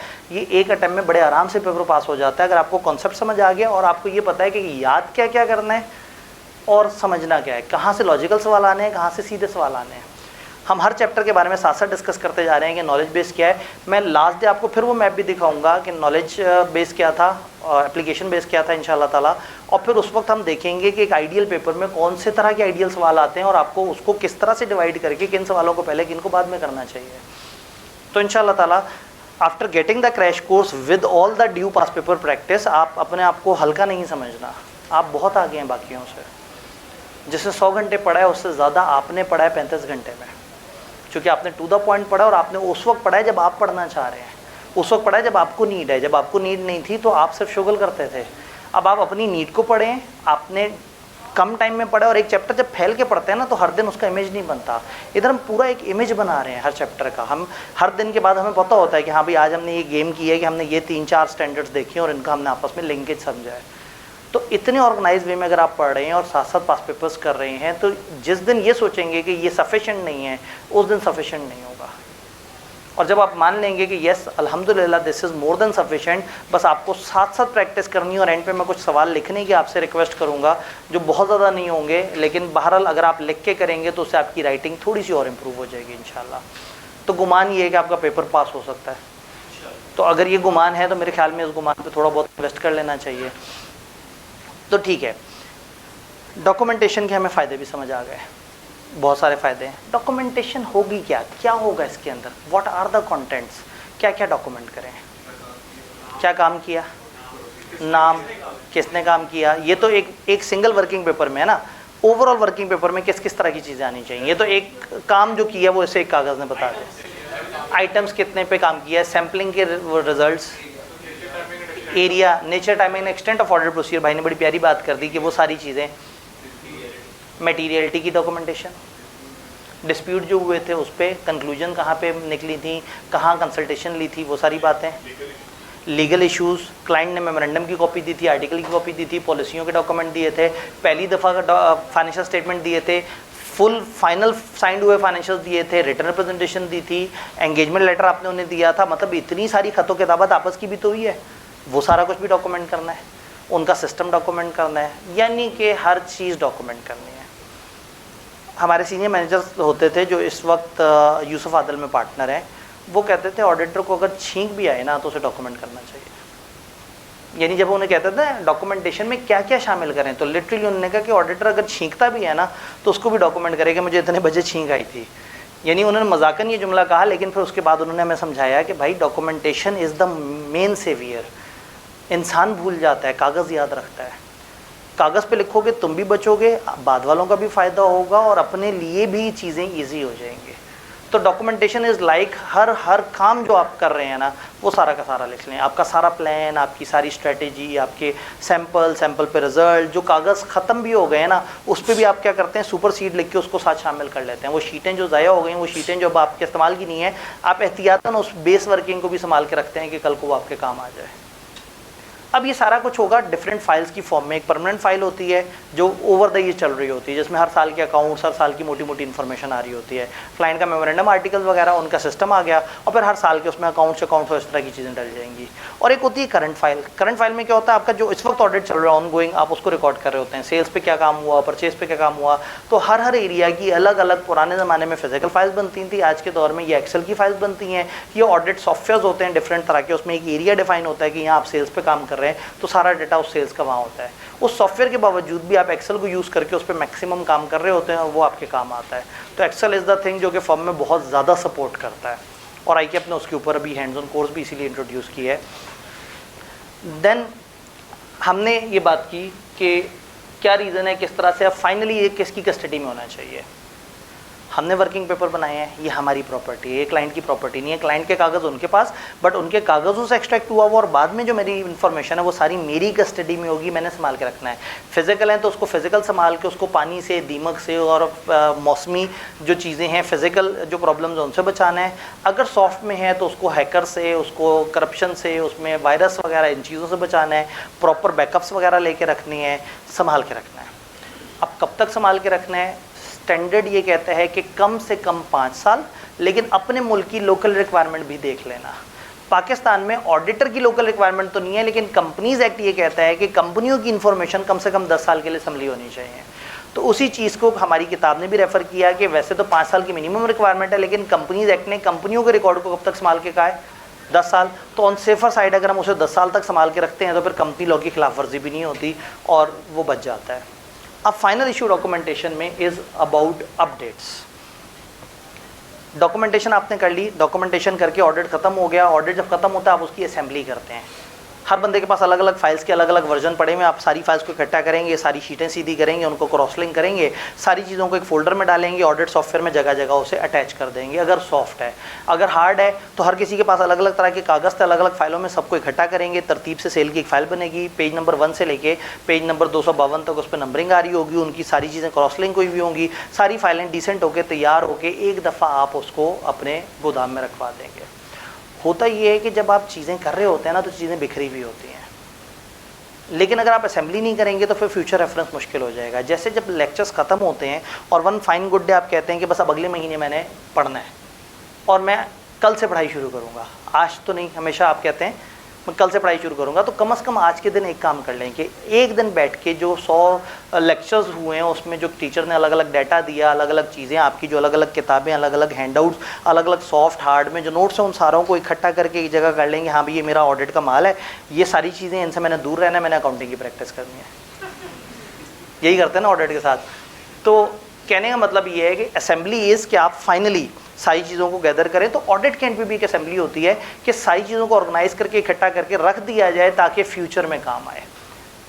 चूँकि क्लासों के दौरान तो आपका कोई कागज़ कहीं है, कोई बैग में होगा, कोई आपके जहन में होगा, हाँ वो मैंने ऊपर वाले शेल्फ में ऐसे करके ऊपर वाले कागज़ के नीचे रखा था। अब ये जहन में होगा 2 महीने बाद जब आप चीज़ें इकट्ठी कर रहे होंगे तो आपको भूल के होगा कि वो कौन से वाली जगह पे था, तो सोचेंगे मैं कौन सा तैयार करना था बहुत ज़्यादा, और इतना मेरे पास टाइम कौन सा है, तो आप उस कागज़ को इग्नोर कर देंगे। लेकिन अगर आप असेंबल कर रहे होंगे ना चीज़ों को, तो then it would be very helpful for you कि आप उसको आगे लेके चल सकें। हो गया जी असेंबल होके हमने या गोदाम में रखवा दिया या हमने कंपनी के वेबसाइट पे सर्वर पे चढ़ा दिया। सॉफ्ट हार्ड दोनों तरह से हो सकते हैं। अब क्या होगा, क्या बाद में चेंज हो सकता है? अगर क्लाइंट में कोई चेंज आ जाए, उनके मेमोरेंडम में चेंज आ जाए, अभी कल परसों हम सब्सिक्वेंट इवेंट की बातें कर रहे थे, उसकी वजह से कोई चेंज आ जाए, तो यस आप उसको अपडेट कर सकते हैं, लेकिन ये अपडेट आसानी से नहीं होगी। आपको उसके लिए अप्रूवल लेनी पड़ेगी, फिर बाकायदा सिस्टम एडमिनिस्ट्रेटर की मौजूदगी में उसकी इजाज़त से सिस्टम ओपन होगा। किस बंदे ने वहाँ से कौन सी फाइल माइनस की और कौन सी फाइल अपलोड की, उसका पूरा ट्रैक, उसका लॉग मेंटेन होगा, ताकि कल को अगर कोई गड़बड़ हो तो उस बंदे को पकड़ा जा सके। फिजिकल दौर में ये होता था कि आप जाते थे, आप कहते थे वो जो उसकी करंट फाइल है उसमें सेल्स की तीसरी फाइल में जो 157वां सफ़ा है मैंने हटाना है वहाँ से, तो लॉग मेंटेन होता था कि सेल्स का सफ़ा नंबर 157 जिस पे ये चीज़ लिखी हुई है ये हटाया गया है और इसकी जगह 2 सफ़े लगाए गए हैं, 157A 157B। इस वजह से इस बंदे ने इस मैनेजर के कहने पर इस टाइम पर गोदाम खुलवा के ये हमसे अपडेट करवाया है। तो डॉक्यूमेंटेशन जब अपडेट करना है तो इतना ख्याल होगा कि पूरा ट्रैक रखेंगे कि कब कहाँ कैसे वो अपडेट हुआ है और अपडेट होने के बाद अब चीज़ें किस तरह से चल रही हैं। डन। तो आई कि आपको ये वाला टॉपिक बहुत पसंद है, अपडेट वाला और असेंबली वाला। असेंबली नॉर्मली ऑडिट खत्म होने के बाद अगले तकरीबन 2 महीने एक आइडियल टाइम होता है जिसमें असेंबली हो रही होती है। 30 दिन में कर ले तो बड़ा आइडियल है, लेकिन अगर आपको 60 दिन तक भी जा रहे हैं तो भी समहाउ ओके है। तो समटाइम ऑडिट खत्म हो गया होता है लेकिन टीम क्लाइंट पर बैठी हुई होती है, चूँकि वो खाना अच्छा देते हैं। टीम इसलिए क्लाइंट पे बैठी हुई होती है कि वो उसको कंप्लीट कर रहे होते हैं, अपनी डॉक्यूमेंटेशन को सारा जोड़ रहे होते हैं ताकि बाद में आने वाले लोगों के लिए वो सही से एक रेफरेंस पॉइंट बन सके। ये बात समझ आई? इससे पहले कि मैं भाई के सवाल की तरफ जाऊँ, वाई नॉट के वो सवाल ब्रेक में आए ताकि ब्रेक की भी काउंटिंग शुरू हो जाए। ब्रेक की तरफ जाते हैं और फिर 15 मिनट बाद जो कि 45 पे हो जाएंगे पूरे, ठीक है, 4:45 पे इंशाल्लाह इकट्ठे होते हैं और फिर हम चलते हैं अपने सैम्पलिंग नामी खूबसूरत स्टैंडर्ड की तरफ। अब आप सवाल पूछना कहाँ गए भाई? ठीक है,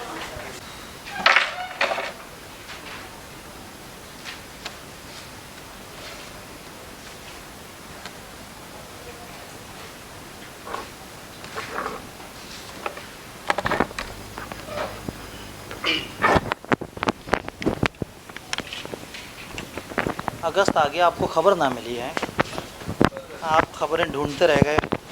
अगस्त भी आ गया, फिर पेपर भी आ जाएगा, मुझे लग रहा है पता नहीं आपको खबर मिलने है कि नहीं मिलने।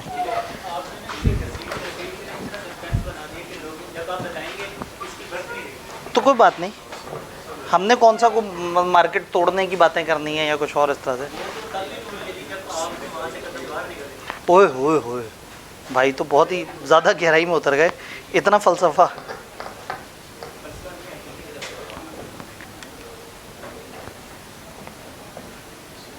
हाँ जी, आवाज़ क्लियर है? आवाज़ क्लियर है।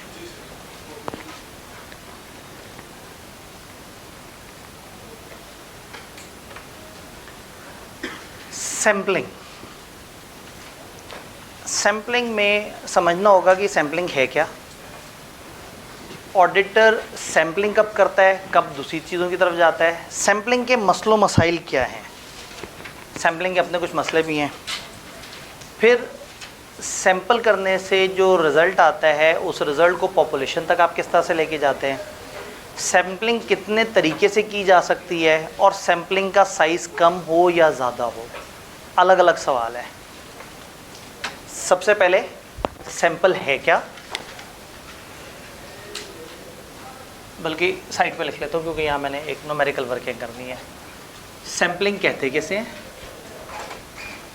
फिर सैम्पलिंग रिस्क किसे कहते हैं, सैम्पलिंग रिस्क क्या होता है, फिर सैंपल का साइज़ क्या होना चाहिए, सैंपल का सिलेक्शन मेथड क्या होना चाहिए, सैंपल की अप्रोच क्या होनी चाहिए,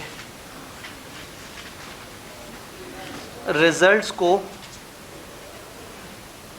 हमने किस तरह से प्रोजेक्ट करना है, और डिफरेंट छोटे छोटे से कॉन्सेप्ट जिसके ऊपर हम बात कर रहे होंगे। सैम्पलिंग क्या है? Sampling is anything less than whole population वो सैम्पलिंग है। टोटल पॉपुलेशन से जब भी आप नीचे की तरफ आ रहे हैं तो अगर मैं एक पॉपुलेशन का 99% भी चेक करूंगा तो वो सैम्पलिंग कहलाएगी। Sampling is selecting something which is less than population. अभी थोड़े पहले हमने बात की, हम बात करते हैं कि दो अप्रोचेज हैं, एक तीसरी अप्रोच भी थी वो हमने वहाँ डिस्कस की। या आप 100% की तरफ जाते हैं या आप सैंपल की तरफ जाते हैं। अब 100% की तरफ कब जाना है आपने 100% की तरफ जब जाना है जब कम नंबर हो, कम चीज़ें हों, ज़्यादा वैल्यू की हों, रिस्क हो और repetitive nature 100% examination cost effective बना रहा हो। याद है हमने कहा था कम चीज़ें, ज़्यादा वैल्यू की, ज़्यादा रिस्क है तो आप 100% की तरफ भी जा सकते हैं। और दूसरी अप्रोच क्या है, आप लेस देन 100% की तरफ आएँ। जब आप लेस देन 100% की तरफ आएंगे तो आपको मिलेगा सैंपल। जब सैंपल आएगा तो फिर सैम्पलिंग रिस्क भी आएगा। जब सैंपल आता है तो वो अपने साथ सैंपल रिस्क भी लेके आता है। ज़्यादा पानी आता है तो ज़्यादा बारिश होती है, या ज़्यादा बारिश होती है तो ज़्यादा पानी आता है। सैंपल क्या रिस्क लेके आता है, जब भी मैं सैंपल पे काम कर रहा हूँ तो क्या मुझे पूरी पॉपुलेशन का पता है, लेकिन मैं सैंपल की बेस पे पूरी पॉपुलेशन पर आई काम कर रहा हूँ। एक टिपिकल देसी एग्जांपल लेता हूँ। एक शख्स को ये टास्क मिला है कि उसने बताना है कि जो सामने से सप्लायर की तरफ से आमों का भरा हुआ ट्रक आया है इसमें आम मीठे हैं या नहीं। आमों का जो भरा हुआ ट्रक आया है इसमें आम मीठे हैं या नहीं। और फ़र्ज़ करें उसने 1000 आम है और उसने कोई से 10 आम चख के ये बताना है कि ये आम मीठे हैं या नहीं। अब आमों को सिलेक्ट करने के कई तरीके हो सकते हैं। पेटियों में से रैंडम सिलेक्शन भी हो सकती है। जो शुरू में आए हुए 10 आम है उनको किया जा सकता है, आखिरी 10 आम को किया जा सकता है। कोई फार्मूला लगाया जा सकता है। आमों का अगर कोई सीरियल नंबर हो तो सॉफ्टवेयर से कहा जा सकता है मुझे सीरियल नंबर बता दो और वो सीरियल नंबर वाले आम उठा लें। तो आपने 10 आम उठाए और 10 आम चखने के बाद आपने ये बताना है कि पॉपुलेशन मीठी है या नहीं। ये बड़ा ख़तरनाक है, बड़ा रिस्क है। आप 10 चीज़ों को चख के आप 100% की तरफ भी नहीं जा सकते कि मैं 100,000 के 1000 आम चख के फिर बताऊंगा आम अच्छे हैं या नहीं, क्योंकि आपने वो बेचने भी हैं। तो आपने उठाना सैंपल है और राय कायम करनी है उस ट्रक के बारे में। There is always a risk कि आपका सैंपल आपकी पॉपुलेशन की नुमाइंदगी ना करता हो। पता नहीं मेरे जुमले तक आप कहाँ तक पहुँचे। आपका सैंपल आपकी पॉपुलेशन की नुमाइंदगी ना करता हो। मैंने 10 आम उठाए और उनमें से 9 मीठे निकल आए, तो मेरी अंडरस्टैंडिंग ये है कि 90% आम मीठे हैं। या अगर मेरे से कोई मैथमेटिकली बात करेगा तो मैं कहूँगा गालबन 900 के करीब आम मीठे होंगे। गालबन 900 के करीब आम मीठे होंगे। हुआ ये कि आम थे 700 फीके और 300 मीठे थे। इत्तफाकन मेरे सैंपल में मीठे ज़्यादा निकल आए। This is a sampling risk कि शायद मेरा सैंपल मुझे पॉपुलेशन के बारे में गलत राय वो कर दे। शायद मैं सैंपल उठा के कहूँ चीज़ बहुत अच्छी है जबकि चीज़ ख़राब हो, और शायद मैं सैंपल उठा के कह दूँ चीज़ ख़राब है जबकि चीज़ सही हो। मैंने 10 आम खाए उनमें से 9 फीके निकल आए। शायद सैंपल में 950 मीठे आम थे। इत्तफाकन मेरे हाथ जो 10 आए उनमें से 9 फीके थे। जैसे बच्चे तो कितने सारे अच्छे अच्छे होते हैं, मुझे आप लोग मिले तो अब आप लोग बहुत अच्छे लोग हैं। अब आपकी बेस पे जो है वो अगर मैं राय कायम करूं कि पूरी पॉपुलेशन अच्छी है तो ये गलत बात होगी। पॉपुलेशन में तो हर तरह के बुरे लोग हैं। आप यही समझे थे ना। मैं बड़े मौके पे ना टर्न दिया है, मैंने कहा ये जो है ना इस वक्त सारे मारेंगे, फिर जो है ना जल्दी से जो है ना जुमला बदल लें। सारे हट्टे कट्टे जो है ना वो ऑडिट तक पहुँचे हुए तो जो है ना। अच्छा, अक्सर बच्चे हैरान हो रहे हैं वाकई, मतलब घर जाके अपने दोस्त से पूछ रहे हैं क्या मतलब मैं 2 साल पहले ऐसा नहीं दिखता था। भाईजान आप 2 साल पहले दिखते ही नहीं थे, ठीक है। अब आप लोग जो है ना डचकरे हुए हैं, आप लोग मतलब जन बने हुए हैं। को ख्याल करें आप लोग क्या खा रहे हैं। मतलब मैं हमेशा मानता था कि मैं शायद एक मोटा आदमी हूँ, लेकिन मतलब ये क्लास तो भरी पड़ी है मतलब हट्टे कट्टे लोगों से। तो खैर आप लोग पढ़ने का बोझ आपके ऊपर है, तो ये बोझ इंसान को जो है ना वो हाँ इस बोझ से इंसान फूल जाता है। अच्छा जी, अब क्या हुआ कि सैंपल आपको पॉपुलेशन के बारे में गलत वर्गला सकता है। अब मुझे बताएं टेस्ट ऑफ कंट्रोल में सैंपल से क्या क्या गलती हो सकती है। 2 गलतियाँ ना, क्या आप सही को गलत मान लें या गलत को सही मान लें। हो सकता है आपके सैंपल की बेस पे आप कहें कंट्रोल इफेक्टिव हैं जबकि इफेक्टिव नहीं है, या आप सैंपल की बेस पे कहते हैं कंट्रोल इफेक्टिव नहीं है।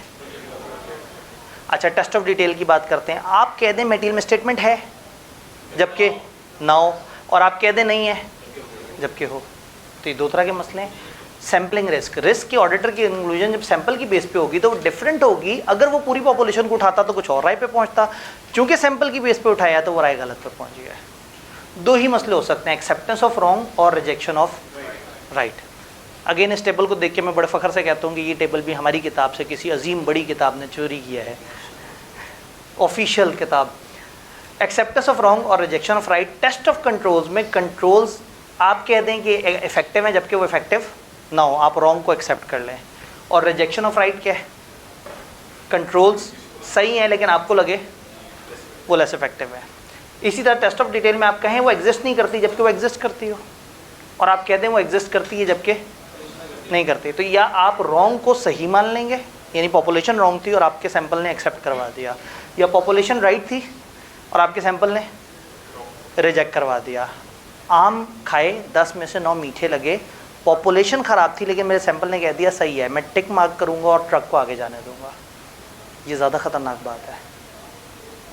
और अगर रिजेक्शन ऑफ राइट होता, मैंने 10 आम खाए 9 फीके निकले, 1000 आम में से 10 आम खाने पे फीके निकले, अब मैं डर गया, मैंने कहा ये तो गड़बड़ हो गई, तो मुझे क्या करना होगा? फर्दर सैंपल उठाना होगा। इसका मतलब है ये वाला एरर मेरे से मेहनत ज़्यादा करवाएगा लेकिन मेरे ऑडिट की जो इफेक्टिवनेस है वो आउट नहीं होगी, एफिशिएंसी मुतासर हो जाएगी। तो मेरा सैंपल अगर मुझे अजीब से रिजल्ट दे तो मैं सैंपल बढ़ाता जाऊँगा जब तक मुझे तसल्ली ना हो जाए, और मेरा सैंपल मुझे पसंदीदा रिजल्ट दे दे तो मैं उतने ही सैंपल पर इक्तफा करके आगे चल पड़ूँगा। तो ये ज़्यादा बड़ा ख़तरा है। यानी हम कहते हैं कि जब आप एक्सेप्टेंस ऑफ रॉन्ग करते हैं तो आपकी इफेक्टिवनेस मुतासर हो जाती है, आप एक गलत ओपिनियन पे पहुंच जाते हैं, आप एक गलत को एक्सेप्ट कर लेते हैं। जबकि दूसरी तरफ अगर आप एक राइट को रिजेक्ट कर देते हैं तो ज़्यादा से ज़्यादा आपकी एफिशिएंसी मुतासर होगी, आपको मज़ीद काम करना पड़ जाएगा। ज़्यादा बड़ा ख़तरा क्या है? सही को गलत मान लेना या गलत को सही मान लेना? गलत को सही मान लेना।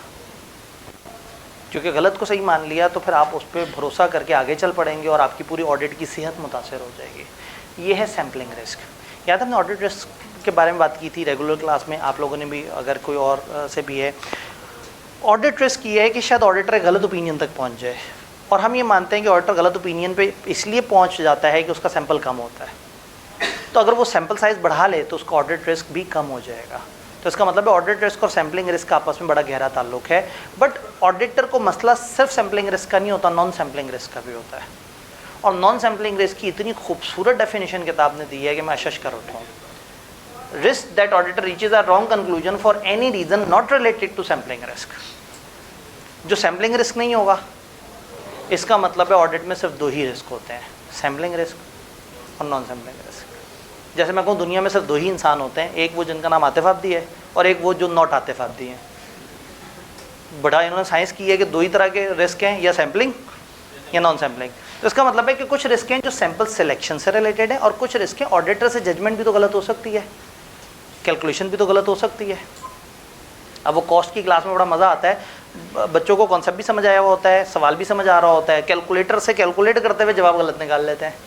तो लॉजिक का मसला नहीं होता, सुस्ती होती है, एक ज़ीरो कम दबा दिया होता है, मल्टीप्लाई गलत कर दिया होता है, जल्दबाजी की होती है। तो इसका मतलब ये है कि कुछ गलतियाँ सैंपल की वजह से हैं और कुछ गलतियाँ सैंपल की वजह से नहीं है, ऑडिटर की अपनी मिस जजमेंट, मिस कैलकुलेशन या अपनी तबीयत की वजह से है। अब जो ऑडिटर गलती से गलती करेगा उसका तो कुछ नहीं कर सकता, लेकिन जो सैंपल कम ज़्यादा है उसको तो ठीक कर सकता है। तो जब मैंने ऑडिट रिस्क को सेट करना होता है, कम ज़्यादा करना होता है, तो फिर मैं काम करता हूँ सैम्पलिंग रिस्क के ऊपर। मैं सैम्पलिंग रिस्क को कम ज़्यादा करने की कोशिश करता हूँ। सैम्पलिंग रिस्क ज़्यादा कब होगा? जब सैंपल छोटा होगा, और जब सैंपल बड़ा होगा तो रिस्क कम होगा। ये बात समझ आई? तो सैंपल और सैम्पलिंग रिस्क की कहानी हमें समझ आ गई। एक स्टेप आगे बढ़ते हैं। Sample design, size, selection. अब सैम्पलिंग करते हुए अप्रोच क्या फॉलो की जाए? 2 मशहूर अप्रोचेज़ हैं, एक को हम कहते हैं स्टैटिस्टिकल अप्रोच, एक को कहते हैं non statistical approach. Statistical approach कहते हैं ऐसी अप्रोच जिसमें कोई साइंस होती है, जिसमें कोई साइंस, और नॉन स्टैटिस्टिकल जिसमें कोई साइंस नहीं है।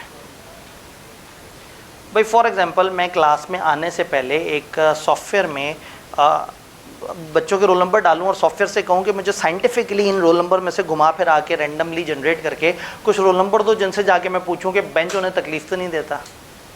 अब इसमें ये जो सैम्पलिंग है ये स्टैटिस्टिकल वे में बनी है। ये सैम्पलिंग ऐसी है जिसमें मेरी जजमेंट नहीं है, मुझे किसी सॉफ्टवेयर ने डाटा दिया है। इसका मतलब है कि ये जो तमाम बच्चे हैं इनके सिलेक्ट होने के चांस बराबर होंगे, और इसके रिजल्ट्स को मैं पॉपुलेशन पे प्रोजेक्ट कर सकता हूँ।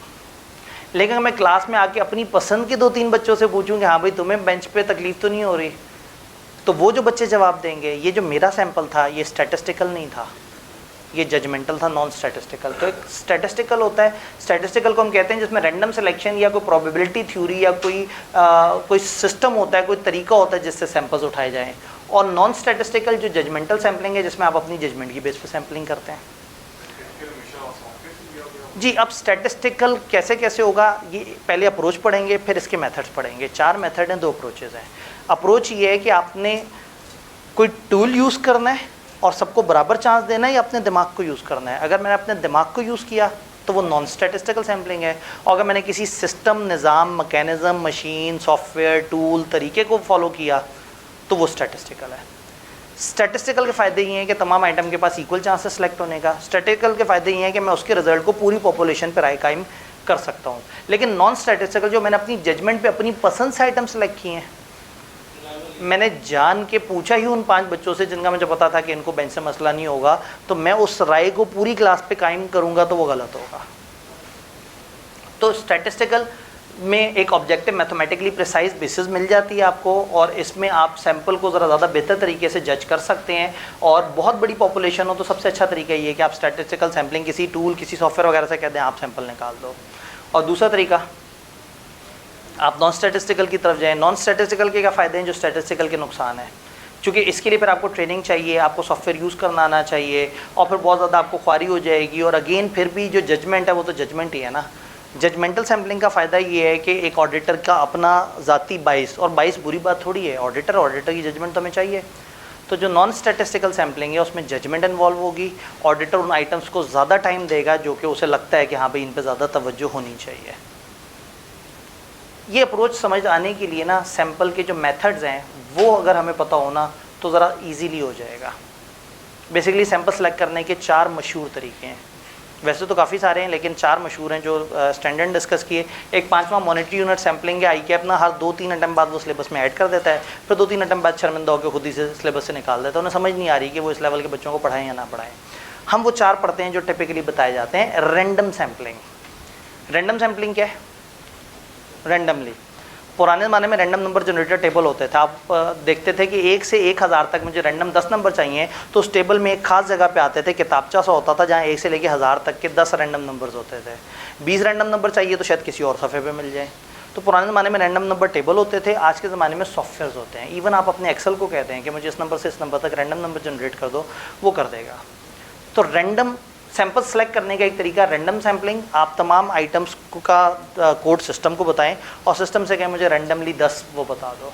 तो अगर क्लास में आने से पहले मैं सॉफ्टवेयर से कहूँगा मुझे रैंडमली 10 बच्चे चूज़ कर दो और मुझे CRN फलाना फलाना फलाना फलाना फलाना फलाना, तो मैं बस उन बच्चों से पूछूंगा। मेरी अपनी जजमेंट नहीं थी, 22 सैंपल नहीं है, ये तमाम आइटम्स को सही से रिप्रेजेंट करेगा। ये बात समझ आ रही है? तो रैंडम सैम्पलिंग का कोई नुकसान है? क्या नुकसान है रैंडम सैम्पलिंग? कुछ भी उठा देगा भाई। एक कंपनी है, उसमें 1 जुलाई से लेके 30 जून तक की ट्रांजैक्शंस है। मैंने कहा मुझे 200 ट्रांजैक्शंस चाहिए सेल्स की, रैंडम नंबर जनरेटर से अपने कहा, उसने जनरेट करके दे दी। पता ये लगा कि जुलाई के महीने में उसने 110 ट्रांजैक्शन सेलेक्ट कर दी। अगस्त, सितंबर, नवंबर और मई में एक भी ट्रांजैक्शन सेलेक्ट नहीं की। रैंडम का तो ये प्रॉब्लम है ना, रैंडम तो रैंडम है, रैंडम तो। अब फिर मैं सोचता हूँ मैं अपनी पसंद से सैंपल उठाऊँ तो ये तो गड़बड़ हो जाएगी। फिर मैं सोचता हूँ काम करता हूँ, मैं सारी पॉपुलेशन सामने फैला के बराबर हिस्सों में तोड़ लेता हूँ। तो फॉर एग्जांपल 1000 बच्चे हैं और मुझे 50 का सैंपल उठाना है। 1000 बच्चे हैं और 50 का सैंपल उठाना है। 1000 को 50 पे डिवाइड करें, कितना? 20। इसका मतलब है हर 20वां बच्चा शुड बी माई सैंपल। लेकिन इसका मतलब है कि जो बच्चे पूरे 50 पे डिवाइड हो रहे हैं उनके चांसेस बढ़ गए। और हम जब कहते हैं कि सारे लोगों के पास बराबर चांस होना चाहिए सिलेक्शन का, तो वो क्या हुआ? रैंडम नंबर जनरेट करता हूँ तो बीच बीच में से चीज़ें मिस हो जाती हैं। इसका एक फ़ायदा है, हर 20वें बच्चे के बाद ये नहीं समझें कि 1000 रसीदें और पूरे महीनों पे फैली हुई हैं, 12 महीने। जब आप इस तरीके से आएंगे तो तकरीबन सारे महीनों की, तकरीबन सारी डेट्स की आसपास की रसीदें मिल जाएंगी। लेकिन प्रॉब्लम ये है कि फिर रैंडम नहीं होंगे। अब आपको रैंडम भी करना है, चांस इक्वल भी ख़राब करना है, और ये मेथड भी आपको अच्छा लगा, तो फिर आप क्या करेंगे? दोनों को मर्ज कर देंगे। आप रोल नंबर 1 से लेके 20 के दरमियान सिस्टम से कहेंगे मुझे रैंडमली एक नंबर बताओ, उसने कहा 18, आपने कहा ओके 18, 38, 58, 78, 98, पता नहीं आपको बात समझ आई है नहीं। हर 20-20 का इंटरवल उठाना था हमने, लेकिन पहले 20 में से रैंडम नंबर कह दिया, तो उसने रैंडम नंबर 18 दे दिया और उसके बाद हम 20 ऐड करते चले गए। तो अब क्या होगा, हमारे पास अजीब अजीब से नंबर सेलेक्ट हो रहे होंगे, वो नहीं जो पूरे पूरे 20 पे डिवाइड होते हैं, 20, 40, 60, 80, 100। रैंडमाइजेशन भी आ गई और आपने पॉपुलेशन को भी तोड़ लिया। इस मैकेनिज्म को, इस चीज़ को हम लोग अपनी ऑडिट की ज़बान में सिस्टमेटिक सैम्पलिंग कहते हैं। इसमें आप क्या करते हैं, आप random starting point is chosen from the population, एक स्टार्टिंग पॉइंट रैंडमली चूज करते हैं, फिर आइटम को इस तरह से सिलेक्ट करते हैं कि एक्सटेंडेड गैप आए बीच में, जैसे हर 10वां आइटम एग्जांपल दी है। फार्मूला ये है कि number of sampling unit in population को ऊपर रखेंगे और नीचे सैंपल साइज से डिवाइड करेंगे तो आपके पास आ जाएगा। ये बात समझ आई। तीसरा मशहूर तरीका हैपहैज़र्ड सैम्पलिंग। हैपहैज़र्ड सैम्पलिंग का मतलब है कि एक बंदा अपनी जजमेंट की बेस पे रैंडमली सैंपल चूज कर रहा है। अब ये रैंडम में और हैपहैज़र्ड में क्या फ़र्क है? रैंडम में सॉफ्टवेयर ने किया था, मैं अगर क्लास में आने से पहले कुछ रैंडम नंबर जनरेट करके लेके आऊँ और मैं अपनी पसंद से बच्चों के नाम नहीं पुकारा, मुझे सॉफ्टवेयर ने बताया कि 10 बच्चों के नाम पुकारो, ये रैंडम है और ये स्टैटिस्टिकल सैम्पलिंग का तरीका है। और अगर मैं क्लास में आके कहूँ हाँ भाई आप बताओ, आप बताओ, अच्छा जी आप बताओ, आप बताओ, अब इसमें मेरा बायस्ड आ जाएगा। शायद कुछ बच्चे ज़्यादा सेलेक्ट होंगे, कुछ बच्चे कम सेलेक्ट होंगे, शायद तीसरी रो के बच्चों की कभी बारी नहीं आएगी, शायद आगे वाली रो की सबसे ज़्यादा बारी आएगी, सबसे पीछे वालों की सबसे ज़्यादा बारी आएगी।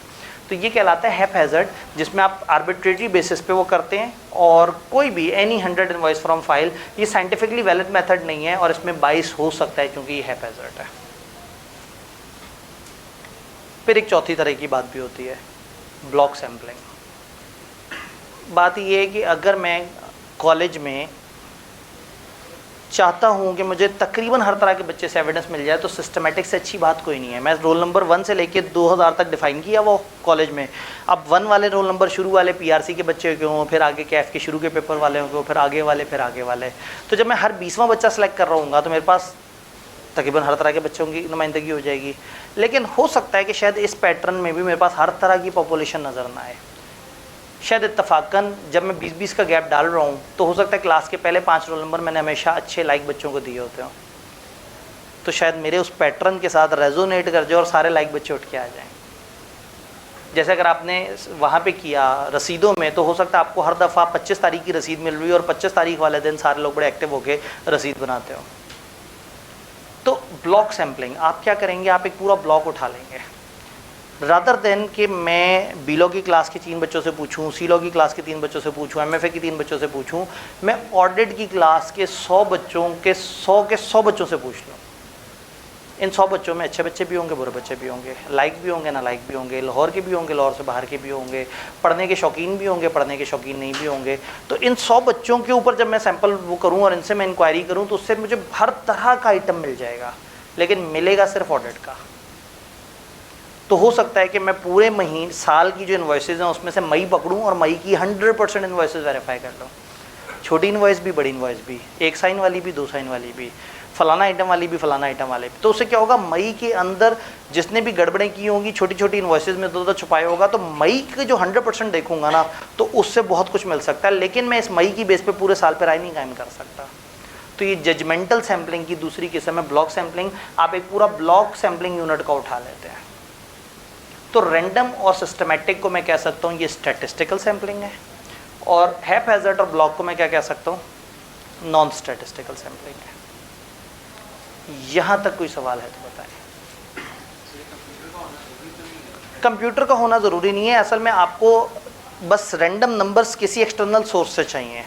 मैं इसलिए कंप्यूटर बोल रहा हूँ कि आज के दौर में हम क्यों मेहनत करेंगे किसी रैंडम नंबर जनरेटर की तरफ जाने की, हम उसको किसी टूल से वेरीफाई करेंगे। अगर मैं खुद से भी सोच रहा हूँ ना रैंडम नंबर, तो भी रैंडम नहीं है क्योंकि मेरा बायस इन्वॉल्व हो गया। लेकिन कंप्यूटर मुझे दे रहा है तो कंप्यूटर अनबायस्ड है, उसे नहीं पता कि मेरे दिल में क्या है। अगर मुझे कोई और बंदा डाटा प्रोवाइड करे और उसने कंप्यूटर से जनरेट किया हो, चूँकि अगर उसने भी खुद जनरेट किया है तो मेरा बायस नहीं है लेकिन उसका बायस आ गया। वो मुझे डाटा ही वो देगा जिसमें शायद कम दिक्कत हो। तो इसलिए अगर हमें डाटा, अगर हमें सैंपल पहले से कहीं मिले और हमने उसको खुद से ना सेलेक्ट किया हो, किसी पैटर्न या मेथड के थ्रू सेलेक्ट किया हो विदाउट इन्वॉल्विंग पर्सनल जो जजमेंट है, तो फिर वो बन जाएगा। बिल्कुल। सैम्पलिंग रिस्क ऑडिट रिस्क में कहाँ क्लासीफाई होता है? ऑडिट रिस्क का मैप जिनको पूरा पता है, ऑडिट रिस्क में 3 तरह के रिस्क हैं, इनहेरेंट, डिटेक्शन, ठीक है। ऑडिटर के हिस्से का कौन सा रिस्क था? Detection risk. डिटेक्शन रिस्क कब बढ़ता है? जब ऑडिटर कम काम करता है। और कब कम होता है? ज़्यादा काम करता है। ये ज़्यादा काम करने से शायर की क्या मुराद है? ज़्यादा सैंपल। तो टेक्निकली ये डिटेक्शन रिस्क को डायरेक्टली इम्पैक्ट कर रहा है। डिटेक्शन रिस्क में 2 रिस्क हैं, सैम्पलिंग और नॉन सैम्पलिंग। नॉन सैम्पलिंग हम कुछ नहीं कर सकते, हम तो बोंगे हैं, हमसे बोंगियाँ हो जानी है, मतलब उसके ऊपर हम अपनी ट्रेनिंग बेहतर कर सकते हैं, लेकिन कभी भी हम कोई भी बोंगी मार सकते हैं, ठीक है। इनहेरेंट रिस्क तो सिस्टम का बिल्ट इन रिस्क होता है ना, हम ऑडिटर की बात कर रहे हैं, ठीक है। तो ऑडिटर, ये ऑडिटर के डिटेक्शन रिस्क में ऑडिटर के सारे रिस्क डाल देंगे। ऑडिटर के डिटेक्शन रिस्क में 2 रिस्क होंगे कि ऑडिटर से गलती हो सकती है या उसका सैंपल उसको धोखा दे सकता है। तो अगर सैंपल धोखा दे या ना दे, इस चीज़ को कंट्रोल हम कर सकते हैं, इसको कम ज़्यादा कर सकते हैं। नॉन सैम्पलिंग रिस्क को कंट्रोल नहीं कर सकते, मतलब उसको अपने आप को इम्प्रूव कर सकते हैं, एजुकेट कर सकते हैं, लेकिन आप ये नहीं कह सकते कि मैं इस दफ़ा डिटेक्शन रिस्क को कम कर दूंगा, मैं ये वाली चीज़ को, अपनी जो नॉन सैम्पलिंग रिस्क कैसे कम कर दूंगा। वो हमारे इख्तियार में नहीं। अगर इख्तियार में हो तो हम करेंगे क्यों?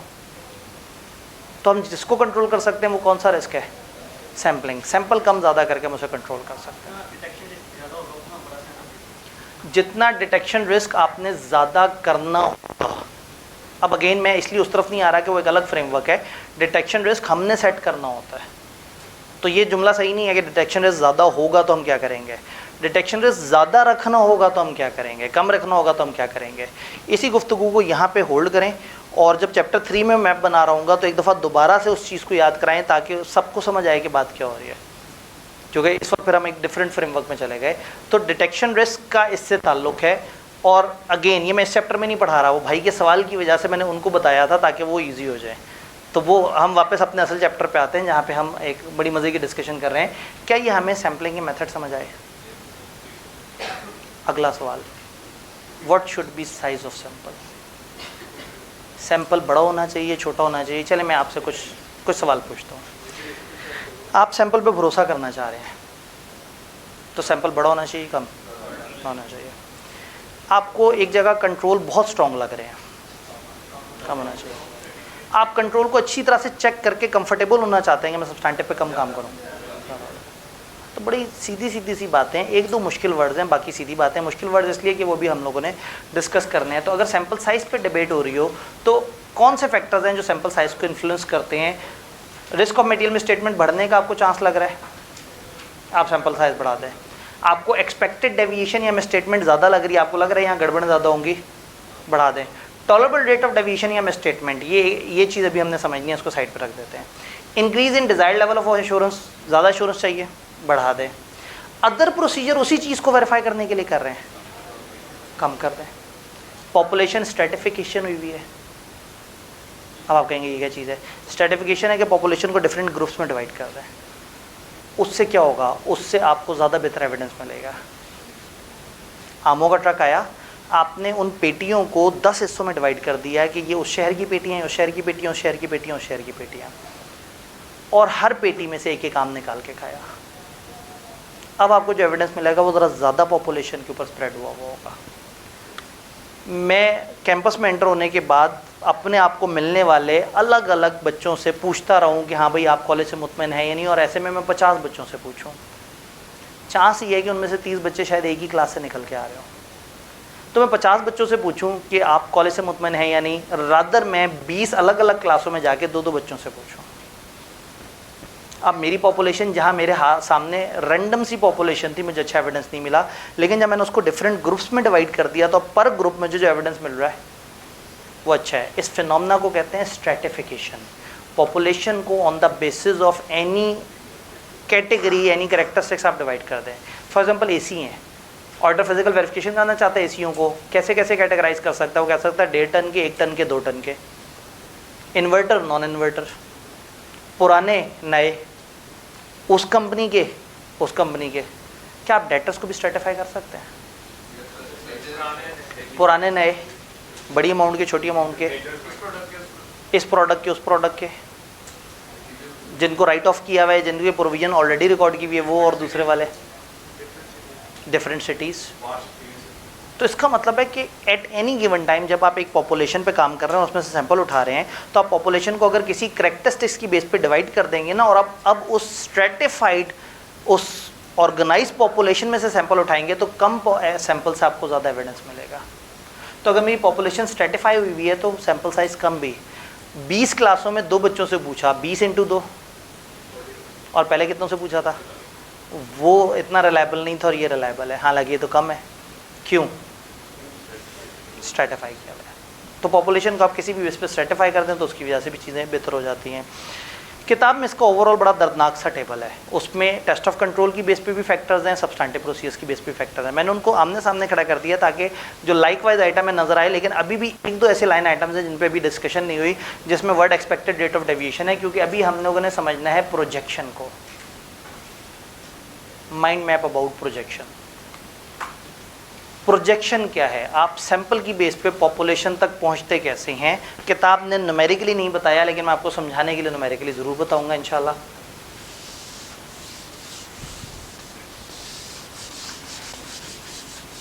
अब ये समझना है, ये बड़ी मज़े की डिस्कशन होने जा रही है।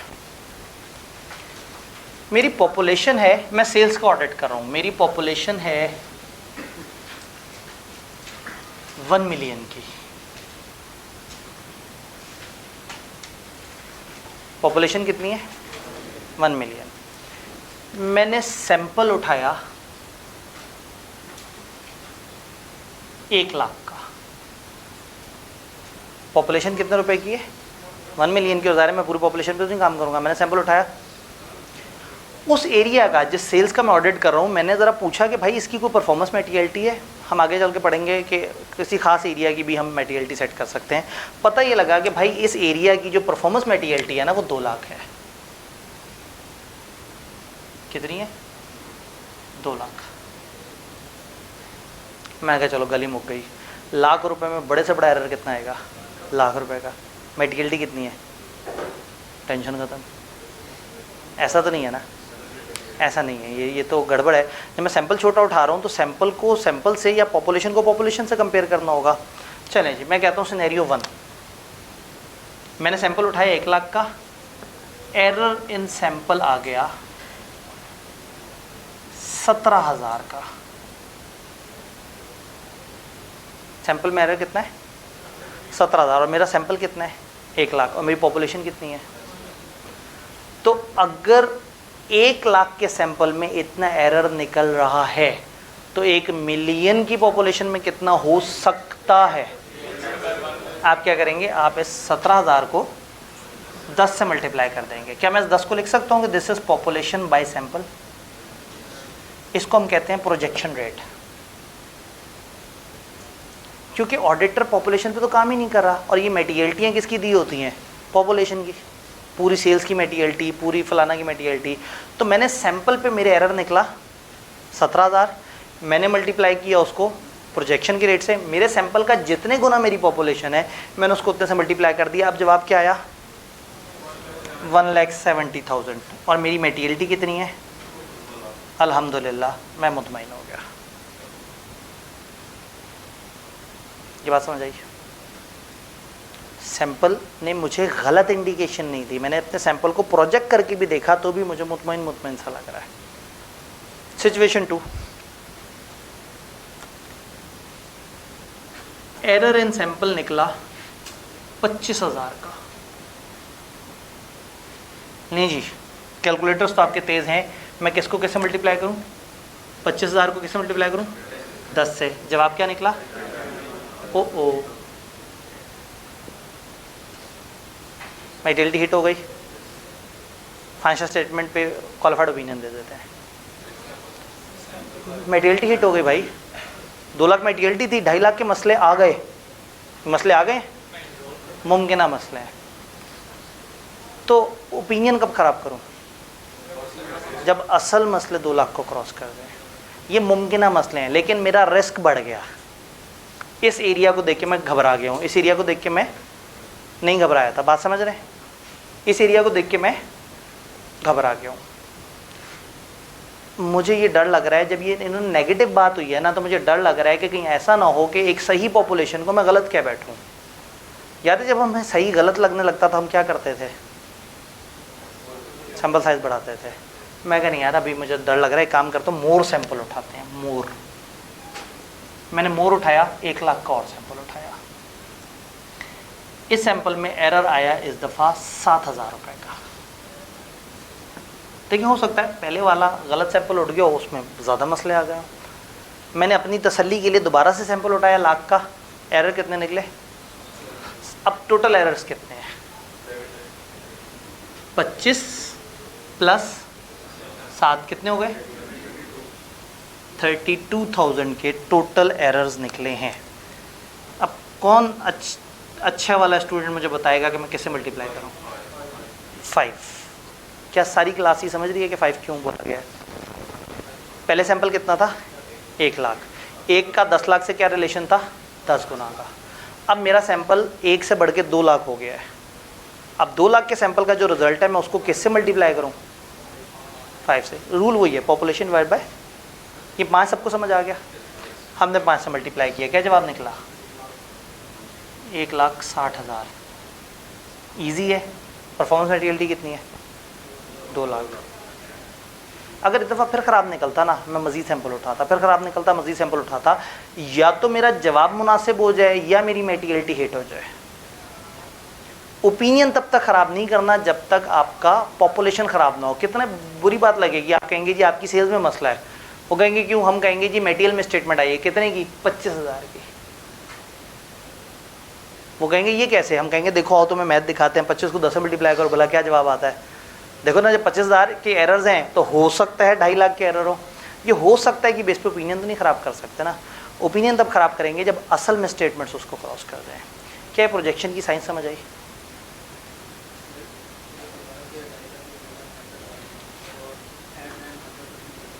जी जी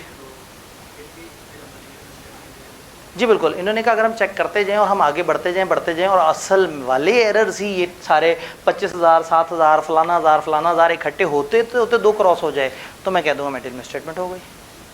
और अगर मुझे एक ऐसे एरिया पे 100% तक भी जाना पड़ गया जिसमें रिस्क है तो क्या बुरा है?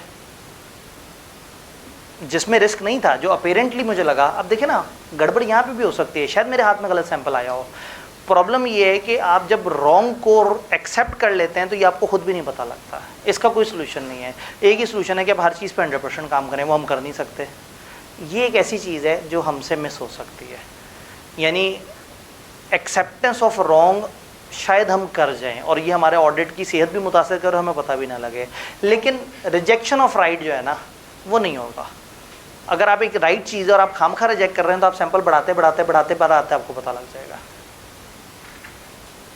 सम टाइम जब आपके एरर आपके सामने आते हैं ना, तो उसमें कुछ मिलते जुलते फीचर्स होते हैं। फॉर एग्जांपल मैं एक जगह गया और मैंने चेक किए कि वो उनके रसीद पे 2 साइन आ रहे हैं या नहीं आ रहे। तो उनकी सारी रसीदें थी, मैंने रैंडमली 100 का सैंपल उठाया था। एक रसीद थे उस पर 2 साइन आ रहे थे, नहीं आ रहे थे, मैंने साइड पे रख दी। मैंने कहा इसमें नहीं आ रहे। बाकी सब पे 2-2 साइन आ रहे हैं। एक और रसीद आई, 2 साइन नहीं आ रहे, साइड पे रख दिया। चलते चलते एक और रसीद आई, उस पर 2 साइन नहीं है, साइड पे रख दिया। बाद में ध्यान से देखा तो सारी गुजरांवाला की स्लाइड वो थी, इनवॉइसेस। जब तहकीक की तो पता लगा कि गुजरांवाला में सेकंड ऑफिसर अपॉइंटेड ही नहीं है उस वाले डिपार्टमेंट में। तो इसका मतलब है कि ये 3, 4, 5, 10, 12 में स्टेटमेंट्स नहीं है, ये एक में स्टेटमेंट है। समझ रहे हैं? तो सम टाइम स्टेटमेंट जब आपके सामने आती हैं तो आप उनको कैटेगराइज करके उनको समझने की कोशिश करते हैं। अगर कोई खास पैटर्न रिपीट हो रहा है, कोई खास डिपार्टमेंट रिपीट हो रहा है, खास मंथ रिपीट हो रहा है, खास डेट रिपीट हो रही है, तो आप उन सबको कलेक्टिवली देखते हैं और समझने की कोशिश करते हैं कि उस दिन या उस लोकेशन पे ऐसा क्या मसला था कि जिसकी वजह से इशू आया। फिर सम टाइम आपके पास एक एनॉमलस जवाब आ जाता है, एनॉमली आ जाती है। एनॉमली जैसे मैंने एग्जांपल दी ऑडिट की एक टीचर की। एनॉमली इज़ एक ऐसी चीज़ जो बाकी सबसे बहुत मुनफरिद हो। एनॉमली को अगर आप कैलकुलेट करना शुरू हो गए इसमें, फिर तो रुल जाएंगे। मैं जनाब 10 बच्चों से पूछता हूँ ऊपर रूम नंबर 5 में जाके कि आपको ये बेंच पसंद आए या नहीं आए। 10 में से 6 ने कहा हमें नहीं पसंद आए, 3 ने कहा हमें पसंद आए, और एक बच्चे से जब पूछा तो वो बहुत ही आवाज़ार बैठा था, उसने खिड़की से छलांग लगा दी। अब मैंने प्रोजेक्ट करना है अपने रिजल्ट को ना, टोटल कॉलेज के ऊपर प्रोजेक्ट करना है। से के कॉलेज में उस वक्त 1000 लोग मौजूद हों, तो अब मेरे से को पूछेगा जी आपके कॉलेज के जो 1000 बच्चे हैं ये इन बेंचों के बारे में क्या कहते हैं, तो मैं कहूँगा जी 600 बच्चों को तो बेंच नहीं पसंद, 300 को बेंच पसंद है, और 100 बच्चे कभी भी खुदकुशी कर सकते हैं। तो ये गलत होगा, क्योंकि ये एक एनॉमली है। आप 10 आम चख रहे थे, 4 आम चखे मीठे थे, 5 आम चलते चलते 6 आम मीठे निकले, 3 आम फीके निकले, और एक आड़ू आ गया हाथ में। कहीं से गुजरते हुए वो आड़ू गिर गया होगा।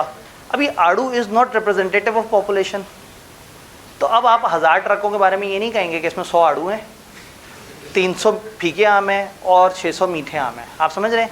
इस चीज़ को कहते हैं एनॉमली। ये एक वन टाइम एरर है, लेकिन इसको प्रोजेक्ट नहीं करना। सिचुएशन 3 एनॉमली लेके आते हैं बीच में। Error in sample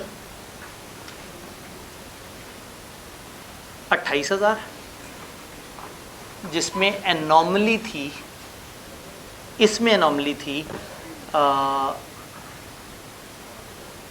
15,000।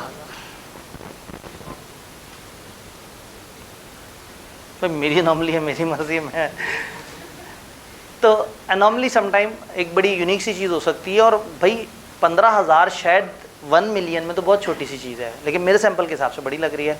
एरर निकले 28,000 के और एनॉमली है 15,000 की। अब मैं 28,000 को अगर 10 से मल्टीप्लाई करूँगा तो थोड़ी गलत बात है। मुझे क्या करना चाहिए? मुझे 2 हिस्से, इस 28,000 के 2 हिस्से कर लेने चाहिए, 15 और दूसरा 13। 13 को 10 से मल्टीप्लाई करना चाहिए और इसको 1 से मल्टीप्लाई करना चाहिए। ये बहरहाल एक इशू तो है ना, 130। क्या बात समझ आ रही है? यानी अगर आप प्रोजेक्ट कर रहे हो, दरम्यान में एनॉमली आ जाए, तो आपने एनॉमली को हटा के प्रोजेक्शन करनी है और एंड पे उसको 1 टाइम ऐड कर देना है, क्योंकि बहरहाल वो एक प्रॉब्लम तो है ना। ये प्रोजेक्शन करने वाली बात समझ आई?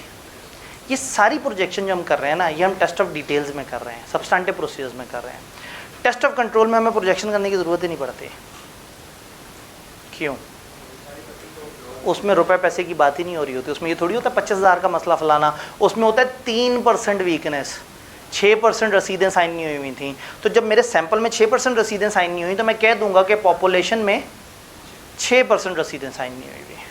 लेकिन सब्सटेंटिव प्रोसीजर में हम रुपए पैसे की बात कर रहे होते हैं, रुपए पैसे की कैलकुलेशन कर रहे होते हैं। यहाँ जब रुपए पैसे में मसला आया तो मैं इसको प्रोजेक्ट करूँगा और फिर प्रोजेक्टेड को उसके साथ मैच करके देखूंगा कोई गड़बड़ तो नहीं।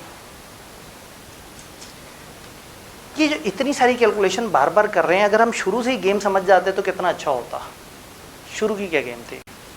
परफॉर्मेंस मेटीरियलिटी कितनी थी? 2 लाख। पॉपुलेशन कितनी थी? तो क्या मैं कह सकता हूँ कि 20%? कह सकता हूँ। मेरा सैंपल कितना है? 1 लाख। 1 लाख का 20% कितना होगा भला? मैं कहूँ भाई मेरी मेटीरियलिटी 20,000 है। मेरा जवाब 20 से नीचे हुआ ओके है, 20 से ऊपर हुआ मैं नहीं मानूंगा, मैं दोबारा काम करूंगा। एक तरीका है कि मैं सैंपल को अपग्रेड करके पॉपुलेशन के मुकाबले पे लाके मैच करूँ। एक ये मैं पॉपुलेशन को ही डाउनग्रेड करके पॉपुलेशन की मेटीरियलिटी 2 लाख को नीचे ले जाऊँ सैंपल लेवल पे, तो सैंपल लेवल पे कितनी मेटीरियलिटी बन जाएगी? 20,000। इस फिनोमेना को कहते हैं टॉलरेबल रेट ऑफ मिसस्टेटमेंट। मैं अपने सैंपल में कितनी मिसस्टेटमेंट बर्दाश्त कर सकता हूँ? 20,000 की। 20,000 से छोटी misstatement I am good to go, 20,000 से बड़ी misstatement I am not good to go. इस तरह से टॉलरेबल रेट ऑफ डेविएशन भी निकाल सकते हैं। ये मैं कभी डेविएशन बोलता हूँ, कभी मिसस्टेटमेंट बोलता हूँ। कंट्रोल में बुरी चीज़ को डेविएशन कहते हैं और सब्सटेंटिव प्रोसीजर में बुरी चीज़ को मिसस्टेटमेंट। ये बात समझ आई? किताब की एक दफ़ा अल्फाज देख लेते हैं। मज़ा आ गया, आज तो आपकी समातें बड़ी कमाल की थी और न्यूमेरिकल आ गया ना बीच में, मैथ अकाउंटिंग आ जाए तो आप लोग तो फिर फ़ौरन से समझना भी शुरू कर देते।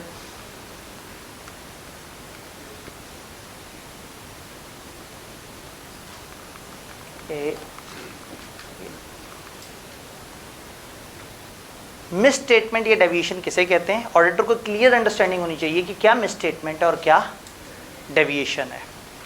थोड़ा सा आगे के लेक्चर का रेफरेंस दूंगा, अभी हमने कल वो बात करनी है। If I am going to search के एसी एग्जिस्ट करता है या नहीं करता, तो रसीद फटी होना मिस स्टेटमेंट नहीं है, रसीद पे अमाउंट गलत होना मिस स्टेटमेंट नहीं है, रसीद का गुम होना मिस स्टेटमेंट नहीं है, एसी का गायब होना मिस स्टेटमेंट है। समझ रहे हैं?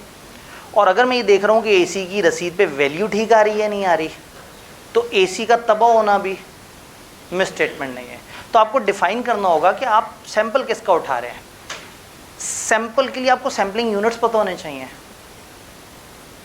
मेरी पॉपुलेशन है एसी, मैंने एसीओ को ऑडिट करना है। अब मेरा सैम्पलिंग यूनिट होगा उस पॉपुलेशन का हर छोटे से छोटा यूनिट। सैम्पलिंग यूनिट कहते हैं वो सारे यूनिट जो मिलकर पॉपुलेशन बना रहे हैं। इस इदारे में फॉर एग्जांपल हम कहते हैं कि अगर हम एक जगह ऑडिट करने गए हैं, 100 एसी लगे हुए हैं। ये 100 एसी 20 अलग अलग रसीदों किससे ख़रीदे गए हैं। किसी टाइम पे 10 एसी आए, कभी कुछ आए, कभी कुछ आए। 20 रसीदें और एसी कितने? 100। साल के एंड पे एक वैल्यूअर से वैल्यूशन कराई, उसने 3 रिपोर्टें दी, नए वाले एसीओ की, दरमियाने एसीओ की और पुराने एसीओ की। अजर्शन है एसी अपनी जगह मौजूद है या नहीं, तो कौन सी रसीद को देखूं? नहीं। तो मेरी पॉपुलेशन बन गए 100 फिजिकल एसी। तो अब मेरे से को पूछेगा आपकी पॉपुलेशन कितनी है, मैं कहूँगा 100 एसी। अब सैंपल कितने में से उठेगा? 100 में से। अगर मैंने देखना है कि ये एसी कंपनी के नाम पे है या नहीं, तो रसीद बताएगी। अब मेरी पॉपुलेशन 100 एसी है नहीं, 20 रसीदें हैं, और मैं सैंपल किस में से उठाऊँगा? अगर मैंने ये चेक करना है कि एसी की ईयर एंड पे वैल्यू ठीक आ रही है नहीं आ रही है, तो 3 वैल्यूअर की रिपोर्ट है, मेरी पॉपुलेशन है, और जब इतनी छोटी पॉपुलेशन है तो मुझे 100% कर लेना चाहिए। क्या बात समझ आ रही है? तो यू मस्ट अंडरस्टैंड कि भाई आपकी पॉपुलेशन क्या है, आपकी पॉपुलेशन में सैम्पलिंग यूनिट क्या है, और फिर what is miss statement and what is deviation. मैं चेक कर रहा हूँ 2 साइन है या नहीं है, तो वहाँ तारीख ना लिखी होना डेविएशन नहीं है, 2 साइन ना होना डेविएशन है। तो ऑडिटर को अलर्ट रहना होगा कि वो जो प्रोसीजर जिस अजर्शन के लिए लगा रहा है, अजर्शन के ऊपर कल बहुत सारी इंशाल्लाह डिस्कशन होगी, जिस चीज़ को वेरीफाई करने के लिए प्रोसीजर लगा रहा है, वो वाली चीज़ अगर मौजूद है तो ठीक है, नहीं मौजूद तो मैं स्टेटमेंट या डेविएशन। डन? तो आपको पहले समझना होगा कि मिस स्टेटमेंट किसे कहते हैं और डेविएशन किसे कहते हैं। एक एग्जांपल सी दी हुई है, हमने 2-3 एग्जांपल देख ली। टॉलरेबल मिस स्टेटमेंट क्या है? Monetary amount set by auditor in order to address the risk कि aggregate of individual immaterial misstatement कहीं ओवरऑल को ना हिट कर दें। ये इंडिविजुअल इमैटेरियल मिस स्टेटमेंट है ना, ये वाली या 25,000 की। तो हम लोगों ने क्या किया, हमने tolerable miss statement level sample पे सेट कर दिया ताकि छोटी छोटी मिस स्टेटमेंट भी मिस ना हो जाएं। It is application of performance materiality to a particular sampling procedure. Performance materiality को किसी खास सैंपल पे अप्लाई करने को कहते हैं tolerable rate of miss statement. बात समझ आई? अब मैं मुश्किल सवाल की तरफ जाता हूँ। टॉलरेबल मिस स्टेटमेंट जितनी छोटी होगी सैंपल के साथ क्या होगा? सैंपल कम होगा। जितनी सेंसिटिविटी कम है, जितना आप हसास हैं, आप कहते हैं 5,000 की चीज़ भी गलत है, 5,000 की चीज़ भी एरर है, तो वो एरर मैं बर्दाश्त नहीं करूँगा। तो जितनी छोटा tolerable rate of miss statement होगा उतना सैंपल साइज़ बढ़ जाएगा। वो आखिरी फैक्टर जो हमने बीच में छोड़ दिया था कि ये इसका रिवर्स रिलेशन होता है। बात समझ आई?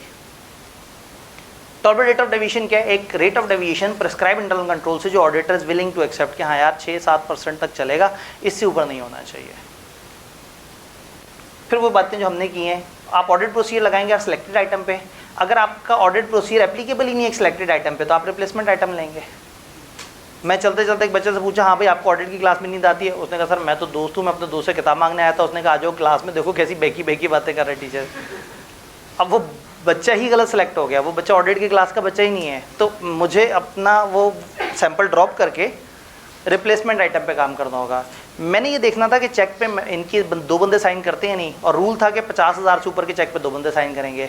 मैंने रैंडमली एक चेक उठाया 17,000 का, तो मैं तो इसमें वेरीफाई कर ही नहीं सकता कि 50,000 से ऊपर वाले पे 2 साइन है या नहीं, मैं उसे ड्रॉप कर दूंगा नया सैंपल। तो कह रहे हैं अगर आपका ऑडिट प्रोसीजर सिलेक्टेड आइटम पे ना लगे तो आप रिप्लेसमेंट आइटम, अगर आप अपना प्रोसीजर सही से ना लगा सकें, आपको सही रिजल्ट ना आ रहे हो, तो कंट्रोल में आप उसे डेविएशन कह देंगे और सब्सटैंटिव प्रोसीजर्स में या टेस्ट ऑफ डिटेल में मिसस्टेटमेंट। ऑडिटर इन्वेस्टिगेट करेगा nature and cause of any deviation या मिसस्टेटमेंट आइडेंटिफाइड और देखेगा उनके टोटल इफेक्ट क्या हो सकते हैं।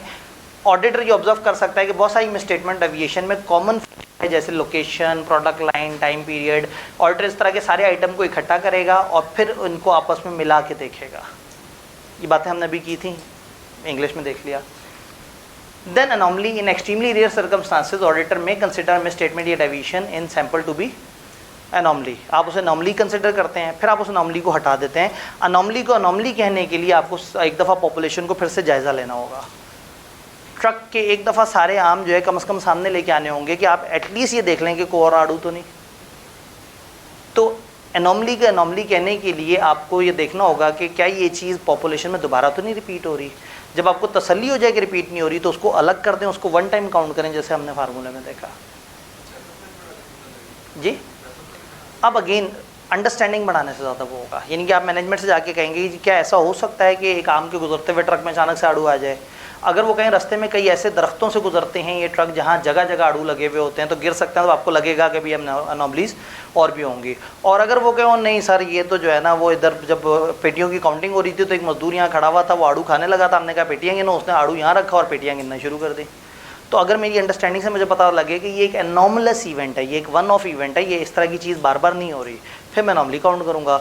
लेकिन अगर मेरी अंडरस्टैंडिंग मुझे ये ना बताए और मुझे लग रहा हो कि ये चीज़ बार बार हो रही है तो फिर वो एनॉमली नहीं है। एनॉमली वो है जो यूनिक आइटम है, एनॉमली वो जो कि नॉर्मल से हट के है, काफ़ी हट के है, इसलिए हम कह रहे हैं एक्सट्रीमली रेयर सिचुएशन। तो आप एक हाई डिग्री ऑफ सर्टेनिटी लो कि क्या ये मिसस्टेटमेंट या डेविएशन रिप्रेजेंटेटिव है पॉपुलेशन की या नहीं। ये बात समझ आई। फाइनली प्रोजेक्ट कैसे करें मिसस्टेटमेंट को। टेस्ट ऑफ कंट्रोल में प्रोजेक्शन ज़रूरी नहीं है, जो उसका रेट है सैंपल का रेट ऑफ डेविएशन है वही, जो कि यहाँ रुपये पैसे नहीं है। टेस्ट ऑफ डिटेल में क्या फार्मूला बनेगा, मिसस्टेटमेंट इन सैंपल इनटू प्रोजेक्शन रेट, और प्रोजेक्शन रेट क्या है, सैंपल और पॉपुलेशन का रिश्ता। एनॉमली अगर होगी तो मिसस्टेटमेंट इन सैंपल माइनस एनॉमली को प्रोजेक्शन रेट से मल्टीप्लाई कर देंगे और जमा कर देंगे एक दफ़ा एनॉमली। हमने क्या किया, ये माइनस कर दी थी एनॉमली, 28 में से 13 आ गया था, 13 को प्रोजेक्ट किया और एक दफ़ा एनॉमली को उठा के उसमें ऐड कर दिया था।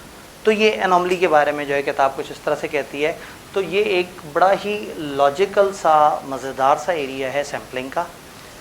कुछ जगह थोड़ी सी जैसे टॉलरेबल रेट ऑफ स्टेटमेंट वगैरह थोड़ी सी जो टेक्निकलिटी है लैंग्वेज में वो आ जाती है। अब पेपर में सवाल किस तरह का एक्सपेक्टेड है। There can be a question के स्टैटिस्टिकल सैम्पलिंग के फ़ायदे बता दें, देयर कैन बी क्वेश्चन के 4 तरह के जो मेथड हैं वो बता दें, there can be a question के सैम्पलिंग रिस्क क्या होता है उसको किस तरह से कहते हैं, and there can be a question के वो आपको एक टेबल सा दें और आपको ग्रुप बना के ये कहें कि ये इस तरह से है और ये मैनेजमेंट वाले सोच रहे हैं कि यहाँ पे इस तरह की सैम्पलिंग करें, आप बताएं कि क्या ये सैम्पलिंग का डिसीजन अच्छा है या नहीं। तो हो सकता है आप उन सैम्पलिंग के मेथड के अच्छाइयाँ बुराइयाँ जहन में रखते हुए उसको सजेस्ट करें ये ऐसे नहीं ऐसे होना चाहिए। अगर आपको एक्सटर्नल कन्फर्मेशन के पास पेपर याद हैं तो एक ही तरह का पैटर्न का एक टेबल से आ जाता था और तकरीबन एक ही तरह की डिस्कशन होती थी। सैम्पलिंग का तकरीबन यही पैटर्न है, उसी तरह से एक टेबल सा आके और उसमें एक ही तरह की डिस्कशन को बार बार कर रहे होते हैं कि बताओ ये सैम्पलिंग सही थी या नहीं थी या ये सैम्पलिंग होनी चाहिए। और सम टाइम सैम्पलिंग को एक्सटर्नल कन्फर्मेशन के साथ जोड़ के सवाल आता है। इंटरेस्टिंग बात है, आपने वो वाले सवाल किए हुए हैं। एक्सटर्नल कन्फर्मेशन का जो सवाल होता है वो टेक्निकली उसके पीछे सैम्पलिंग भी होता है, उन्होंने ग्रुप्स बनाए हुए होते हैं और कहते हैं बताओ कौन से ग्रुप पे नेगेटिव कन्फर्मेशन भेजें और कौन से ग्रुप पे पॉजिटिव कन्फर्मेशन। तो क्या ये सारी बात हमें समझ आ रही है भाई? एक सवाल करना चाह रहे हैं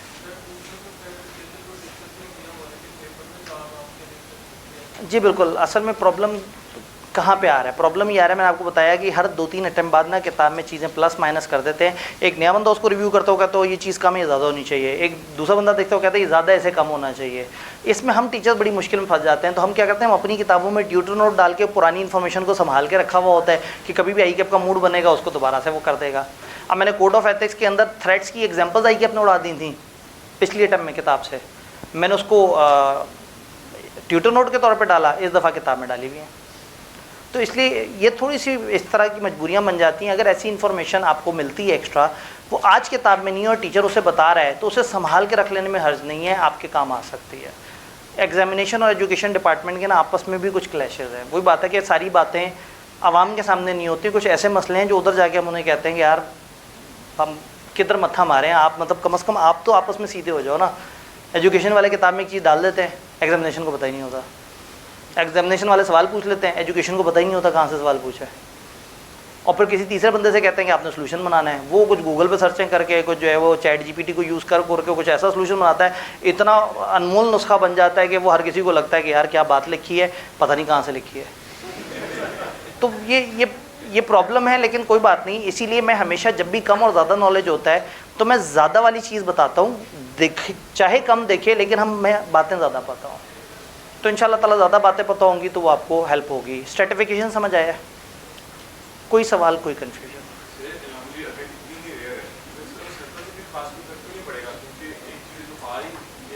एक आध दफ़ा रही है ना, लेकिन प्रॉब्लम कहाँ है? प्रॉब्लम ये है कि मैं 10 से मल्टीप्लाई कर रहा हूँ।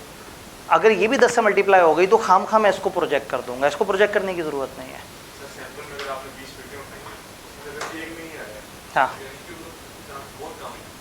मतलब लेकिन फिर भी एक तसल्ली करनी है कि क्या ये वाकई चांस कम है या आपको लग रहा है, और जब सारा आपको अंदाज़ा हो जाए कि चीज़ें गुड टू गो हैं तो फिर आप उसको आगे लेके चल सकते हैं। जी, क्या ये बात यहाँ तक सारी क्लियर है? ये एक बड़ा मज़े का टॉपिक है, अंडरस्टैंडिंग वाला, और हमने आज सफिशिएंट टाइम इसके लिए रखा था और इस पर अच्छी डिस्कशन रही है, न्यूमेरिकल डिस्कशन भी हुई है, चीज़ों को समझा है। स्टिल फिर भी कोई कन्फ्यूजन हो, आप इसमें कोई भी सवाल हो, जो जिस तरह से हम ईमेल का तरीका भी है या इस तरह से, उसमें वो कर सकते हैं। लेकिन इसको आपने देखना है, आज हमने कम पढ़ा है और इसके पीछे एक मैं थोड़ा सा बाइस था इस वर्किंग में कि मैंने एक टॉपिक जो कि क्लास में नहीं हो सका था हमारा, कुछ बच्चों के बहुत ज़्यादा सवालों की वजह नहीं, मैं आपकी तरफ इशारा नहीं कर रहा, ऐसे ही रैंडमली कुछ, ठीक है। तो वो एंड तक हमने बड़ी कोशिश की, तो इसलिए उसके लिए थोड़ा सा मैंने ज़रा ज़्यादा टाइम लगाया हुआ था। दूसरा, सैम्पलिंग ऐसा है जो लोगों को टेक्निकली थोड़ा सा अजीब सा लगता है, तो इसलिए इसके ऊपर एक हमने थॉरो डिस्कशन है इस अकेले स्टैंडर्ड पे 1 घंटे की है, ताकि हम इसके सारे डायनामिक्स समझें। स्टिल आप पढ़ेंगे, कल लेक्चर शुरू होने पे भी अगर आपको पढ़ते हुए भी कोई प्रॉब्लम आई, आपने पहले डिस्कस करना है। अब मैं मुखातिब हूँ उन लोगों से जो मुझसे नहीं पढ़ रहे या जिन्होंने मेरे से रेगुलर सेशन नहीं लिया हुआ। कल का लेक्चर आप सब लोगों के लिए बड़ा ज़रूरी है। वो लोग जो मेरे कॉमन स्टूडेंट नहीं हैं उनके लिए कल का लेक्चर बहुत शदीद ज़रूरी है, क्योंकि हम सब्सटेंटिव प्रोसीजर्स को कर पढ़ रहे होंगे, और सब्सटेंटिव प्रोसीजर शायद आपने बहुत अजियत से पढ़े हुए हों, क्योंकि सब्सटेंटिव प्रोसीजर कुछ ऐसे एरिया होते हैं टीचर का फेवरेट एरिया होता है। सब्सटेंटिव प्रोसीजर आ गया, टीचर फिर आराम से 2 महीने तक जनाब चलो भाई आज सेल के प्रोसीजर करते हैं, चलो आप परचेज़ के। तो ज़्यादातर सब्सटेंटिव प्रोसीजर जो है ना, वो करने के बाद ऑडिट का स्टूडेंट ना एंड पे थक हार के बैठा होता है, वो कहता है भाई मेरे से ऑडिट नहीं होगा। तो सब्सटेंटिव प्रोसीजर का खौफ थोड़ा ज़्यादा है। तो कल हम उसकी एक शॉर्टकट अप्रोच देखेंगे कि सब्सटेंटिव प्रोसीजर को अपनी अकल यूज़ करके कैसे बना सकते हैं, और हम पेपर में किसी भी सब्सटेंटिव प्रोसीजर को 80% से 90% बहुत अच्छे तरीके से कैसे लिख सकते हैं। तो अगेन रेगुलर स्टूडेंट्स को पता है, लेकिन जो आउटसाइडर स्टूडेंट्स हैं उनको मैं कहूँगा कि कल का लेक्चर उन्होंने मिस नहीं करना। वो बड़ी अहम डिस्कशन, हम 1 घंटे में सारे सब्सटेंटिव प्रोसीजर्स की बातें करेंगे, तकरीबन हर तरह का सब्सटेंटिव प्रोसीजर बनाना समझने की कोशिश करेंगे। डन? तो कल का लेक्चर आपने मिस नहीं करना। और अभी 10 मिनट बाद जो है वो नमाज ब्रेक के बाद जो है वो फिर सर उसामा का फिर ये इस पर जो डिस्कशन सेशन है, अभी रूम का पता नहीं क्या होगा, मेरे ख्याल में फिर यही होगा, वो रूम 5 में लें जी। ये खिचड़ी ही खिचड़ी है, इस तरह तो होता है इस तरह के कामों में। कल तक फिर ये भी सीधा हो जाएगा, क्योंकि आज एक चीज़ सीधी हुई है तो हमारे आपस के भी तो बहुत सारे क्लैशेज है ना कमरों के। तो ठीक है, इंशाल्लाह ताला हम मिलते हैं। अपना ख्याल रखिएगा, दुआ में याद रखिएगा।